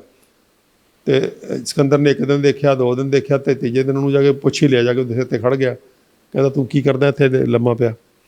ਕਹਿੰਦਾ ਮੇਰੀ ਇੱਛਾ ਮੈਂ ਕੀ ਪਿਆ। ਕਹਿੰਦਾ ਤੂੰ ਕੰਮ ਕੁੰਮ ਕਿਉਂ ਨਹੀਂ ਕਰਦਾ? ਕਹਿੰਦਾ ਮੈਂ ਕੰਮ ਕਰੂੰਗਾ ਤਾਂ ਫਿਰ ਕੀ ਹੋ ਜਾਊਗਾ? ਫਿਰ ਕਹਿੰਦਾ ਤੂੰ ਤਰੱਕੀ ਕਰੇਂਗਾ। ਫਿਰ ਕਹਿੰਦਾ ਫਿਰ ਕੀ ਹੋ ਜਾਊਗਾ? ਫਿਰ ਤੂੰ ਘਰ ਬਣਾ ਲਏਗਾ, ਤੁਰਿਆ, ਫਿਰ ਕੀ ਹੋ ਜਾਊਗਾ? ਫਿਰ ਕਹਿੰਦਾ ਤੂੰ ਆਰਾਮ ਕਰੀ। ਕੋਈ ਕਹਿੰਦਾ ਮੈਂ ਪਹਿਲਾਂ ਹੀ ਕਰ ਰਿਹਾ। ਤਾਂ ਉਹ ਅਲਟੀਮੇਟਲੀ ਤਾਂ ਖੁਸ਼ੀ ਹੈ ਨਾ। ਜ਼ਿੰਦਗੀ ਦਾ ਪਰਪਸ ਕੀ ਹੈ ਕਿ ਤੁਸੀਂ ਖੁਸ਼ ਰਹਿਣੇ ਚਾਹੀਦੇ ਹੋ, ਰਿਲੈਕਸ ਰਹਿਣੇ ਚਾਹੀਦੇ ਹੋ। ਤੁਹਾਡੀ ਜ਼ਿੰਦਗੀ ਫੈਮਿਲੀ ਲਾਈਫ ਹੋਵੇ, ਤੁਹਾਡੀ ਕੋਈ ਦੋਸਤਾਂ ਦੀ ਲਾਈਫ ਹੋਵੇ, ਤਾਂ ਤੁਸੀਂ ਹੱਸੋ ਖੇਡੋ। ਉਹ ਸਾਰਾ ਭੁੱਲ ਭੁਲਾਈ ਗਏ, ਭੁੱਲ ਭੁਲਾ ਕੇ ਹੁਣ ਅਸੀਂ ਆ ਕੇ ਇਹੋ ਜਿਹੀ ਥਾਂ 'ਤੇ ਆ ਗਏ ਹਾਂ ਜਿੱਥੇ ਹਰ ਬੰਦਾ ਤਣਾਅ 'ਚ ਹੈ, ਹਰ ਬੰਦਾ ਤਣਾਅ 'ਚ ਹੈ। ਅਤੇ ਉਹਦੀ ਮੈਨੇਜਮੈਂਟ ਕਰਨੀ ਵੀ ਬਹੁਤ ਜ਼ਰੂਰੀ ਹੈ।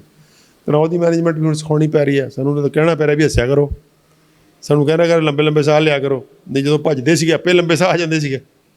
ਜਿਸ ਬੰਦੇ ਨੇ ਜਦੋਂ ਦੌੜਨਾ ਹੈ ਤਾਂ ਲੰਬੇ ਸਾਹ ਆ ਹੀ ਜਾਣਗੇ ਉਹਨੂੰ। ਉਹ ਖੁਦੋਂ ਖੁੰਡੀ ਖੇਡਦੇ ਸੀਗੇ, ਕੋਈ ਹਾਕੀ ਖੇਡ ਰਿਹਾ, ਕੋਈ ਫੁੱਟਬਾਲ ਖੇਡ ਰਿਹਾ, ਕੋਈ ਰੇਸ ਲਾ ਰਿਹਾ, ਕੋਈ ਭੱਜ ਰਿਹਾ, ਲੁਕਣ ਮਿਚੀ ਖੇਡ ਰਿਹਾ। ਤਾਂ ਬੱਚਿਆਂ ਦਾ ਇੱਕ ਰੂਟੀਨ ਹੁੰਦਾ ਸੀ ਕਿ ਸ਼ਾਮ ਨੂੰ ਸਾਹਮਣੇ ਦੁਰੰਗੇ ਮਾਰ ਕੇ 1.5-2 ਘੰਟੇ ਲਾ ਕੇ ਇੱਕ ਲੱਤ ਦੇ ਉੱਤੇ ਭੱਜੀ ਜਾਣਾ। ਉਹ ਕਿਆ ਐਕਸਰਸਾਈਜ਼ ਸਾਰੀਆਂ ਨਿੱਕੀ ਬੀਟੀਆਂ ਖੇਡਦੇ ਸੀਗੇ। ਹਾਂ, ਤਾਂ ਉਹ ਕਿਤੇ ਨਾ ਕਿਤੇ ਅਸੀਂ ਜਿਹੜੀ ਹੈ ਸਾਰਾ ਕੁਝ ਜਿਹੜਾ ਉਹ ਗਵਾ ਲਿਆ ਅਤੇ ਤਣਾਅ ਆਪਣੇ ਗਲ ਪਾ ਲਿਆ। ਉਹ ਤਣਾਅ ਹੁਣ ਬੜਾ ਭੈੜਾ ਕਿ ਅਸੀਂ ਤਣਾਅ ਸਾਡੇ ਸੋਤੇ ਜਾਗਦੇ ਕਰਦੇ ਸਭ ਪਾਸੇ ਸਾਡਾ ਤਣਾਅ ਹੀ ਤਣਾਅ ਹੈ ਸਾਡੇ 'ਤੇ। ਉਹਦੇ ਅੰਦਰ ਨਫ਼ਰਤ ਹੈ, ਈਰਖਾ ਹੈ, ਬਦਲੇ ਦੀ ਭਾਵਨਾ ਹੈ, ਮਤਲਬ ਗੁੱਸਾ ਹੈ, ਕਈ ਕੁਛ ਮਿਕਸ ਕਰਕੇ ਕਈ ਕੁਛ ਕਰ ਲਿਆ ਸੀ। ਹੁਣ ਉਹ ਵੀ ਸਿਖਾਉਣਾ ਪੈ ਰਿਹਾ ਵੀ ਤਣਾਅ ਮੁਕਤ ਕਿੱਦਾਂ ਰਹਿਣਾ। ਤੁਸੀਂ ਹਿਸਾਬ ਲਾ ਲਓ ਜਿਹੜਾ ਕਿ ਨੈਚੁਰਲ ਸੀਗਾ ਸਾਡੇ ਵਾਸਤੇ ਕੁਦਰਤੀ ਸੀਗਾ ਤਣਾਅ ਮੁਕਤ ਰਹਿਣਾ। ਉਹ ਤਣਾਅ ਮੁਕਤੀ ਵੀ ਬਹੁਤ ਜ਼ਰੂਰੀ ਹੈ। ਤਣਾਅ ਮੁਕਤੀ ਅਗਰ ਨਹੀਂ ਕਰਾਂਗੇ ਅਸੀਂ ਤਾਂ ਵੀ ਬਿਮਾਰ ਹੋਵਾਂਗੇ।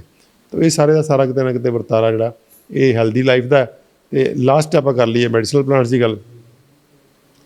ਮੈਡੀਸਨਲ ਪਲਾਂਟਸ 'ਚੋਂ ਬਹੁਤ ਵੰਡਰਫੁਲ ਪਲਾਂਟਸ ਨੇ ਸਾਡੇ ਕੋਲ 2, ਹਲਦੀ ਅਤੇ ਲਸਣ ਅਤੇ ਅਦਰਕ ਨੰਬਰ 1 ਅਤੇ 2। ਲਸਣ ਨੰਬਰ 1 ਹੈ। ਲਸਣ ਸਭ ਤੋਂ ਬੈਸਟ ਬਲੱਡ ਥਿਨਰ ਹੈ। ਲਸਣ ਦੀ ਤੁਸੀਂ 1 ਜਾਂ 2 ਤੁਰੀਆਂ ਚੱਬ ਕੇ ਖਾ ਲਓ ਕੱਚੇ ਦੀਆਂ। ਕੱਚਾ ਲਸਣ ਹੀ ਦਵਾਈ ਹੈ। ਸਬਜ਼ੀ 'ਚ ਪਾਇਆ ਹੋਇਆ ਲਸਣ ਕੋਈ ਦਵਾਈ ਨਹੀਂ ਹੈ। ਸਬਜ਼ੀ 'ਚ ਪਾਇਆ ਹੋਇਆ ਲਸਣ ਫੂਡ ਤਾਂ ਹੋ ਸਕਦਾ, ਉਹ ਸਵਾਦ ਤੁਹਾਨੂੰ ਦੇ ਸਕਦਾ ਖਾਣੇ 'ਚ, ਲੇਕਿਨ ਦਵਾਈ ਨਹੀਂ ਹੈ। ਉਹ ਦਵਾਈ ਅਗਰ ਦੇ ਗੁਣ ਲੈਣੇ ਆ ਤਾਂ ਕੱਚਾ ਹੀ ਲਸਣ ਖਾਣਾ ਪਏਗਾ। ਜਾਂ ਫਰਮੈਂਟਡ ਵੀ ਹੋ ਸਕਦਾ। ਫਰਮੈਂਟਡ ਵੀ ਕੱਚਾ ਹੀ ਕਰੋਗੇ ਨਾ। ਤਾਂ ਕੱਚਾ ਲਸਣ ਤੁਸੀਂ ਖਾਓਗੇ ਤਾਂ ਕੱਚਾ ਲਸਣ ਵੀ ਅਗਰ ਮੂੰਹ 'ਚ ਹੌਲੀ ਹੌਲੀ ਚੱਤ ਕੇ ਖਾਓ, ਸਲਾਈਵਾ ਦੇ ਨਾਲ ਮਿਲੇ ਤਾਂ ਉਸ ਤੋਂ ਵੀ ਵਧੀਆ, ਉਹਦੇ 10 ਗੁਣਾ ਪਾਵਰਫੁਲ ਹੋ ਜਾਂਦਾ। ਕਹਿੰਦੇ ਜੇ ਤੁਸੀਂ ਲਸਣ ਦੀ ਤੁਰੀ ਰੱਖੀ ਮੂੰਹ 'ਚ ਅਤੇ ਉਹਨੂੰ ਹੌਲੀ ਹੌਲੀ ਨਿਬਲ ਕਰ ਰਹੇ ਹੋ ਤਾਂ ਉਹ ਆਪਣੇ ਆਪ 'ਚ ਹੀ ਇੱਕ ਮਤਲਬ ਦਵਾਈ ਬਣ ਗਿਆ। ਸੇਮ ਅਦਰਕ ਬਾਰੇ ਕਰਨਾ ਕਿ ਅਦਰਕ ਦਾ ਅੱਧਾ ਪੋਟਾ, ਆਪਣੇ ਪੋਟੇ ਦਾ ਅੱਧਾ ਇੰਨੀ ਕੁ ਅਦਰਕ ਲੈ ਕੇ ਮੂੰਹ 'ਚ ਰੱਖੋ, ਮਾੜੀ ਦੰਦੀ ਜੀ ਮਾਰੀ ਜਾਓ ਅਤੇ ਤੁਹਾਡੇ ਮੂੰਹ 'ਚ ਅਦਰਕ ਦਾ ਸਵਾਦ ਆਉਂਦਾ ਰਹੇ। ਇਹ ਤੁਸੀਂ ਸਾਰਾ ਦਿਨ ਵੀ ਕਰੀ ਜਾਓ ਤਾਂ ਵੀ ਤੁਹਾਨੂੰ ਕੋਈ ਜੱਜ ਨਹੀਂ ਕਰ ਸਕਦਾ। ਸੋ ਲਸਣ ਅਤੇ ਅਦਰਕ ਮੂੰਹ 'ਚ ਰੱਖਣ ਦੀ ਇੱਕ ਆਦਤ ਪਾਈਏ ਆਪਾਂ ਕਿ BP ਦਾ ਅਤੇ ਮਰੀਜ਼। ਫਿਰ ਉਸ ਤੋਂ ਬਾਅਦ ਲੌਂਗ ਹੈ ਤੀਜਾ। ਚੌਥੀ ਹਲਦੀ ਹੈ ਕਿ ਹਲਦੀ ਅੱਧਾ ਚਮਚਾ 1 ਚਮਚਾ ਐਕਸਟਰਾ ਖਾਣੀ ਹੈ ਰੂਟੀਨ ਨਾਲੋਂ। ਅਤੇ 5ਵਾਂ ਹੈ ਟਮਾਟਰ। ਟਮਾਟਰ ਬੜਾ ਵੰਡਰਫੁਲ ਬਲੱਡ ਥਿਨਰ ਨੇ। ਟਮਾਟਰਾਂ ਦਾ ਵਰਤਾਰਾ ਜਿਹੜਾ ਕਿਤੇ ਨਾ ਕਿਤੇ ਇਹ ਵੀ ਕਿਤੇ ਚੱਲਦਾ। ਤਾਂ ਇਹ ਸਾਰੇ ਦਾ ਸਾਰਾ ਕਿਤੇ ਵਰਤਾਰਾ ਜੇ ਆਪਾਂ ਕਰਾਂਗੇ ਤਾਂ ਨਹੀਂ, ਮੁਲੱਠੀ ਹਾਰਟ 'ਤੇ ਕਰਦੀ ਇਫੈਕਟ, ਲੇਕਿਨ ਮੁਲੱਠੀ ਬਹੁਤ ਅੱਛਾ ਇੱਦਾਂ ਰੂਟੀਨ 'ਚ ਨਹੀਂ ਯੂਜ਼ ਕਰਨੀ ਚਾਹੀਦੀ। ਮੁਲੱਠੀ ਬਹੁਤ ਸਟਰੋਂਗ ਹੁੰਦੀ ਆ, ਕਦੇ ਐਕਸੈਪਸ਼ਨਲੀ ਯੂਜ਼ ਕਰੋ। ਮੁਲੱਠੀ ਜਿਹੜੀ ਤੁਹਾਡੀ ਹਾਰਟ ਬੀਟ ਨੂੰ ਇਰੈਗੂਲਰ ਕਰਦੀ ਹੈ ਥੋੜ੍ਹਾ ਜਿਹਾ। ਮੁਲੱਠੀ ਰੂਟੀਨ 'ਚ ਨਾ ਖਾਓ। ਕਾੜਾ ਮੁਲੱਠੀ ਦਾ ਵਧੀਆ ਹੈ। ਅਰਜਨ ਛਾਲ ਹੈ। ਅਰਜਨ ਛਾਲ ਤੁਹਾਡੇ ਕੋਲ ਬਹੁਤ ਵਧੀਆ ਚੀਜ਼ ਹੈ ਜਿਹੜੀ ਬਲੱਡ ਪ੍ਰੈਸ਼ਰ ਨੂੰ ਘਟਾਉਂਦੀ ਹੈ। ਦਾਲਚੀਨੀ ਵੰਡਰਫੁੱਲ ਹੈ। ਕਾਲੀ ਮਿਰਚ ਹੈ। ਸਾਰੇ ਕਿਤੇ ਨਾ ਕਿਤੇ ਤੁਹਾਡੇ ਬਹੁਤ ਵੰਡਰਫੁਲ ਜਿਹੜੇ ਫੂਡਸ ਨੇ, ਮੈਡੀਸਨਲ ਪਲਾਂਟਸ ਨੇ, ਇਹ ਤੁਹਾਡੇ ਕੰਮ ਆਉਂਦੇ ਆ। ਤਾਂ ਇਹਨਾਂ ਸਾਰਿਆਂ ਨੂੰ ਕਿਤੇ ਨਾ ਕਿਤੇ ਆਪਾਂ ਜਦੋਂ ਯੂਜ਼ ਕਰਦੇ ਹਾਂ ਤਾਂ ਸਾਨੂੰ ਜਿਹੜੀਆਂ ਦਵਾਈਆਂ ਨੇ ਹੌਲੀ ਹੌਲੀ ਆਪਾਂ ਉਹਨੂੰ ਬੰਦ ਕਰ ਸਕਦੇ ਹਾਂ। ਤਾਂ ਆਪਾਂ ਸਾਰੇ ਕਿਉਂਕਿ ਬਲੱਡ ਪ੍ਰੈਸ਼ਰ ਜਿਹੜਾ ਹਰ ਚੌਥੇ ਬੰਦੇ ਨੂੰ ਹੈ, ਅਤੇ ਇਹਦੀਆਂ ਬਲੱਡ ਪ੍ਰੈਸ਼ਰ ਦੇ ਸਿੱਟੇ ਬੜੇ ਭੈੜੇ ਨਿਕਲ ਰਹੇ ਆ ਕਿ ਅੱਗੇ ਹਾਰਟ ਅਟੈਕ ਯੰਗ ਹੋ ਰਹੇ ਆ। ਔਰ ਖਾਸ ਕਰਕੇ ਅੱਜ ਜਿਹੜਾ ਜਿਸ ਫੇਜ਼ 'ਚੋਂ ਅਸੀਂ ਅੱਜ ਲੰਘ ਰਹੇ ਹਾਂ, ਅੱਜ ਸਾਡੇ ਕੋਲ ਇੱਦਾਂ ਦੇ ਕੇਸਿਸ ਬਹੁਤ ਜ਼ਿਆਦਾ ਆ ਰਹੇ ਆ ਕਿ ਜਿਹੜੇ ਚੁੱਪ ਚਪੀਤੇ ਹਾਰਟ ਅਟੈਕ ਹੋ ਜਾਂਦਾ ਉਹਨਾਂ ਨੂੰ 25-30 ਸਾਲ 40 ਸਾਲ 'ਤੇ ਹੀ, ਅਤੇ ਚੁੱਪ ਚਪੀਤੇ ਹੀ ਉਹ ਉਲਝ ਵੀ ਜਾਂਦੇ ਆ ਅਤੇ ਮਰ ਵੀ ਜਾਂਦੇ ਆ। ਸੋ ਅੱਜ ਦੇ ਮਨੁੱਖ ਨੂੰ ਜਿਹੜੀਆਂ ਗੱਲਾਂ ਦੱਸੀਆਂ ਨੇ ਇਹ ਬਹੁਤ ਜ਼ਰੂਰੀ ਨੇ ਫੋਲੋ ਕਰਨੀਆਂ। ਅਤੇ ਮੈਂ ਸਮਝਦਾ ਕਿ ਮੈਸੇਜ ਨੂੰ ਆਪਾਂ ਘਰ ਘਰ ਪਹੁੰਚਾਈਏ, ਅਤੇ ਦਵਾਈਆਂ ਦਾ ਰਸਤਾ ਜਿਹੜਾ ਹੈ BP ਦੀਆਂ ਦਵਾਈਆਂ ਖਾਣ ਦਾ ਜਾਂ ਹਾਰਟ ਦੀਆਂ ਦਵਾਈਆਂ ਖਾਣ ਦਾ ਜਾਂ ਸਟੰਟਾਂ ਵਾਲਾ ਰਾਹ ਜਿਹੜਾ ਇਹ ਠੀਕ ਹੈ, ਐਮਰਜੈਂਸੀ ਵਾਸਤੇ ਠੀਕ ਹੈ। ਜਦੋਂ ਤੁਸੀਂ ਕਿਤੇ ਐਮਰਜੈਂਸੀ 'ਚ ਘਿਰ ਗਏ ਤਾਂ ਇੱਕ ਵਾਰੀ ਮਦਦ ਲੈ ਲਓ, ਲੇਕਿਨ ਬਾਅਦ 'ਚ ਕੋਸ਼ਿਸ਼ ਕਰੋ ਕਿ ਇਹ 'ਚੋਂ ਬਾਹਰ ਨਿਕਲ ਜਾਓ, ਕਿਉਂਕਿ ਇਹਦੇ 'ਚੋਂ ਬਾਹਰ ਨਿਕਲ ਕੇ ਹੀ ਅਸਲੀ ਜਿਹੜੀ ਤੁਹਾਨੂੰ ਜਿਹੜਾ ਸਿਹਤ ਹੈਲਥਫੁੱਲ ਜ਼ਿੰਦਗੀ ਮਿਲ ਸਕਦੀ ਹੈ। ਤਾਂ ਆਪਾਂ ਸਾਰੇ ਕਿਤੇ ਮੈਸੇਜ ਪਹੁੰਚਾਈਏ ਕਿ ਆਪਣੇ ਕੋਲ ਸਭ ਕੁਝ ਟੂਲਸ ਹੈਗੇ ਆ, ਬਹੁਤ ਸਸਤੇ ਨੇ, ਆਮ ਨੇ, ਤੁਹਾਡੇ ਆਲੇ ਦੁਆਲੇ ਉਪਲਬਧ ਨੇ, ਕੋਈ ਇਹਦੇ 'ਤੇ ਮੁੱਲ ਨਹੀਂ ਲੱਗਣਾ, ਕੋਈ ਇਹਦੇ 'ਤੇ ਬਹੁਤਾ ਕੋਈ ਰਾਕਟ ਸਾਇੰਸ ਨਹੀਂ ਹੈ। ਅਸੀਂ ਭਾਂਤ ਦੀਆਂ ਵੀਡੀਓ ਦੀ ਸ਼ਕਲ 'ਚ, ਨੌਲੇਜ ਦੀ ਸ਼ਕਲ 'ਚ, ਪੇਪਰਾਂ ਦੀ ਸ਼ਕਲ 'ਚ ਅਸੀਂ ਪ੍ਰੋਟੋਕੋਲ ਬਣਾ ਕੇ ਤਾਂ ਥਾਂ 'ਤੇ ਪਾਇਆ ਹੋਇਆ। ਤੁਸੀਂ ਆਪਣਾ ਪੜ੍ਹੋ, ਸਿੱਖੋ, ਅਤੇ ਜੇ ਸਿੰਪਲ ਜਿਹਾ ਕੇਸ ਹੈ ਤਾਂ ਆਪਣੇ ਆਪ ਕਰ ਲਓ, ਜੇ ਥੋੜ੍ਹਾ ਜਿਹਾ ਉਲਝਿਆ ਹੋਇਆ ਕੇਸ ਹੈ ਤਾਂ ਆਪਣੇ ਡਾਕਟਰ ਦੀ ਮਦਦ ਲੈ ਲਓ ਜਾਂ ਸਾਡੀ ਮਦਦ ਲੈ ਲਓ। ਇਸ ਕਰਕੇ ਆਪਾਂ ਕੋਸ਼ਿਸ਼ ਕਰੀਏ ਕਿ ਕੋਈ ਵੀ ਬੰਦਾ ਜਿਹੜਾ BP ਵਾਲਾ ਜਾਂ ਹਾਰਟ ਵਾਲਾ, ਸੋ ਇਹ ਦਵਾਈਆਂ ਦੇ ਰਾਹ ਨਾ ਪੈ ਕੇ ਇਹ ਦਵਾਈ ਮੁਕਤ ਵੀ ਰਹੇ ਅਤੇ ਬਿਮਾਰੀ ਮੁਕਤ ਵੀ ਰਹੇ। ਬਹੁਤ ਧੰਨਵਾਦ ਡਾਕਟਰ ਸਾਹਿਬ, ਤੁਸੀਂ ਬਾ ਕਮਾਲ ਜਾਣਕਾਰੀ ਇੱਕ ਵਾਰੀ ਫਿਰ ਤੁਸੀਂ ਸਾਡੇ ਦਰਸ਼ਕਾਂ ਨੂੰ ਦਿੱਤੀ। ਉਮੀਦ ਕਰਦੇ ਹਾਂ ਕਿ ਬਹੁਤ ਸਾਰੇ ਲੋਕ ਜਿਹੜੇ ਨੇ ਇਸ ਦਾ ਘਰ ਬੈਠੇ ਹੀ ਫਾਇਦਾ ਚੁੱਕਣਗੇ। ਬਹੁਤ ਬਹੁਤ ਧੰਨਵਾਦ ਜੀ। So be your own doctor episode number 60, ਲੜੀਵਾਰ ਨੰਬਰ 60, ਆਪਣਾ ਡਾਕਟਰ ਆਪ ਬਣੋ ਦੇ ਵਿੱਚ ਅੱਜ ਆਪਾਂ ਜਾਣਕਾਰੀ ਹਾਸਲ ਕੀਤੀ ਹੈ ਬਲੱਡ ਵੈਸਲ ਡਿਜ਼ੀਜ਼, BP ਅਤੇ ਹਾਰਟ ਦੇ ਨਾਲ ਸੰਬੰਧਿਤ ਜਿੰਨੀਆਂ ਵੀ ਸਮੱਸਿਆਵਾਂ ਨੇ ਉਹ ਕਿਉਂ ਹੁੰਦਾ, ਕਿਵੇਂ ਹੁੰਦਾ, ਉਹਦਾ ਅਸੀਂ ਇਲਾਜ ਕਿਵੇਂ ਕਰ ਰਹੇ ਹਾਂ, ਕਿਵੇਂ ਕਰਨਾ ਚਾਹੀਦਾ ਹੈ, ਅਤੇ ਕਿਹੜੀਆਂ ਚੀਜ਼ਾਂ ਉਸ ਚੀਜ਼ ਦੇ ਇਹਨਾਂ ਸਮੱਸਿਆਵਾਂ ਤੋਂ ਛੁਟਕਾਰਾ ਦਿਵਾਉਣ ਦੇ ਵਿੱਚ ਸਹਾਈ ਨੇ, ਕਿੱਦਾਂ ਯੂਜ਼ ਕਰਨੀਆਂ, ਦਵਾਈਆਂ ਕਿੱਦਾਂ ਘਟਾਉਣੀਆਂ, ਸਾਰੀ ਜਾਣਕਾਰੀ ਤੁਹਾਡੇ ਸਾਹਮਣੇ ਰੱਖ ਦਿੱਤੀ ਹੈ।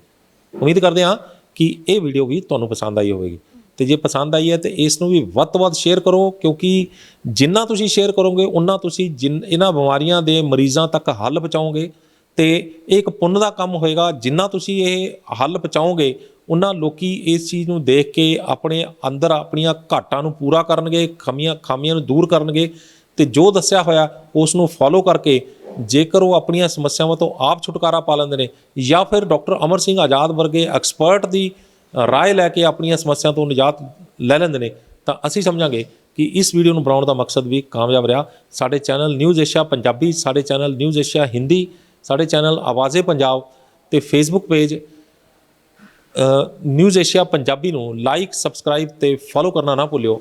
ਅਗਲੀ ਵਾਰ ਫਿਰ ਹਾਜ਼ਰ ਹੋਵਾਂਗੇ ਇੱਕ ਨਵੇਂ ਮੁੱਦੇ, ਇੱਕ ਨਵੇਂ ਮਹਿਮਾਨ ਦੇ ਨਾਲ। ਉਦੋਂ ਤੱਕ ਮੈਨੂੰ ਦਿਓ ਇਜਾਜ਼ਤ। ਧੰਨਵਾਦ।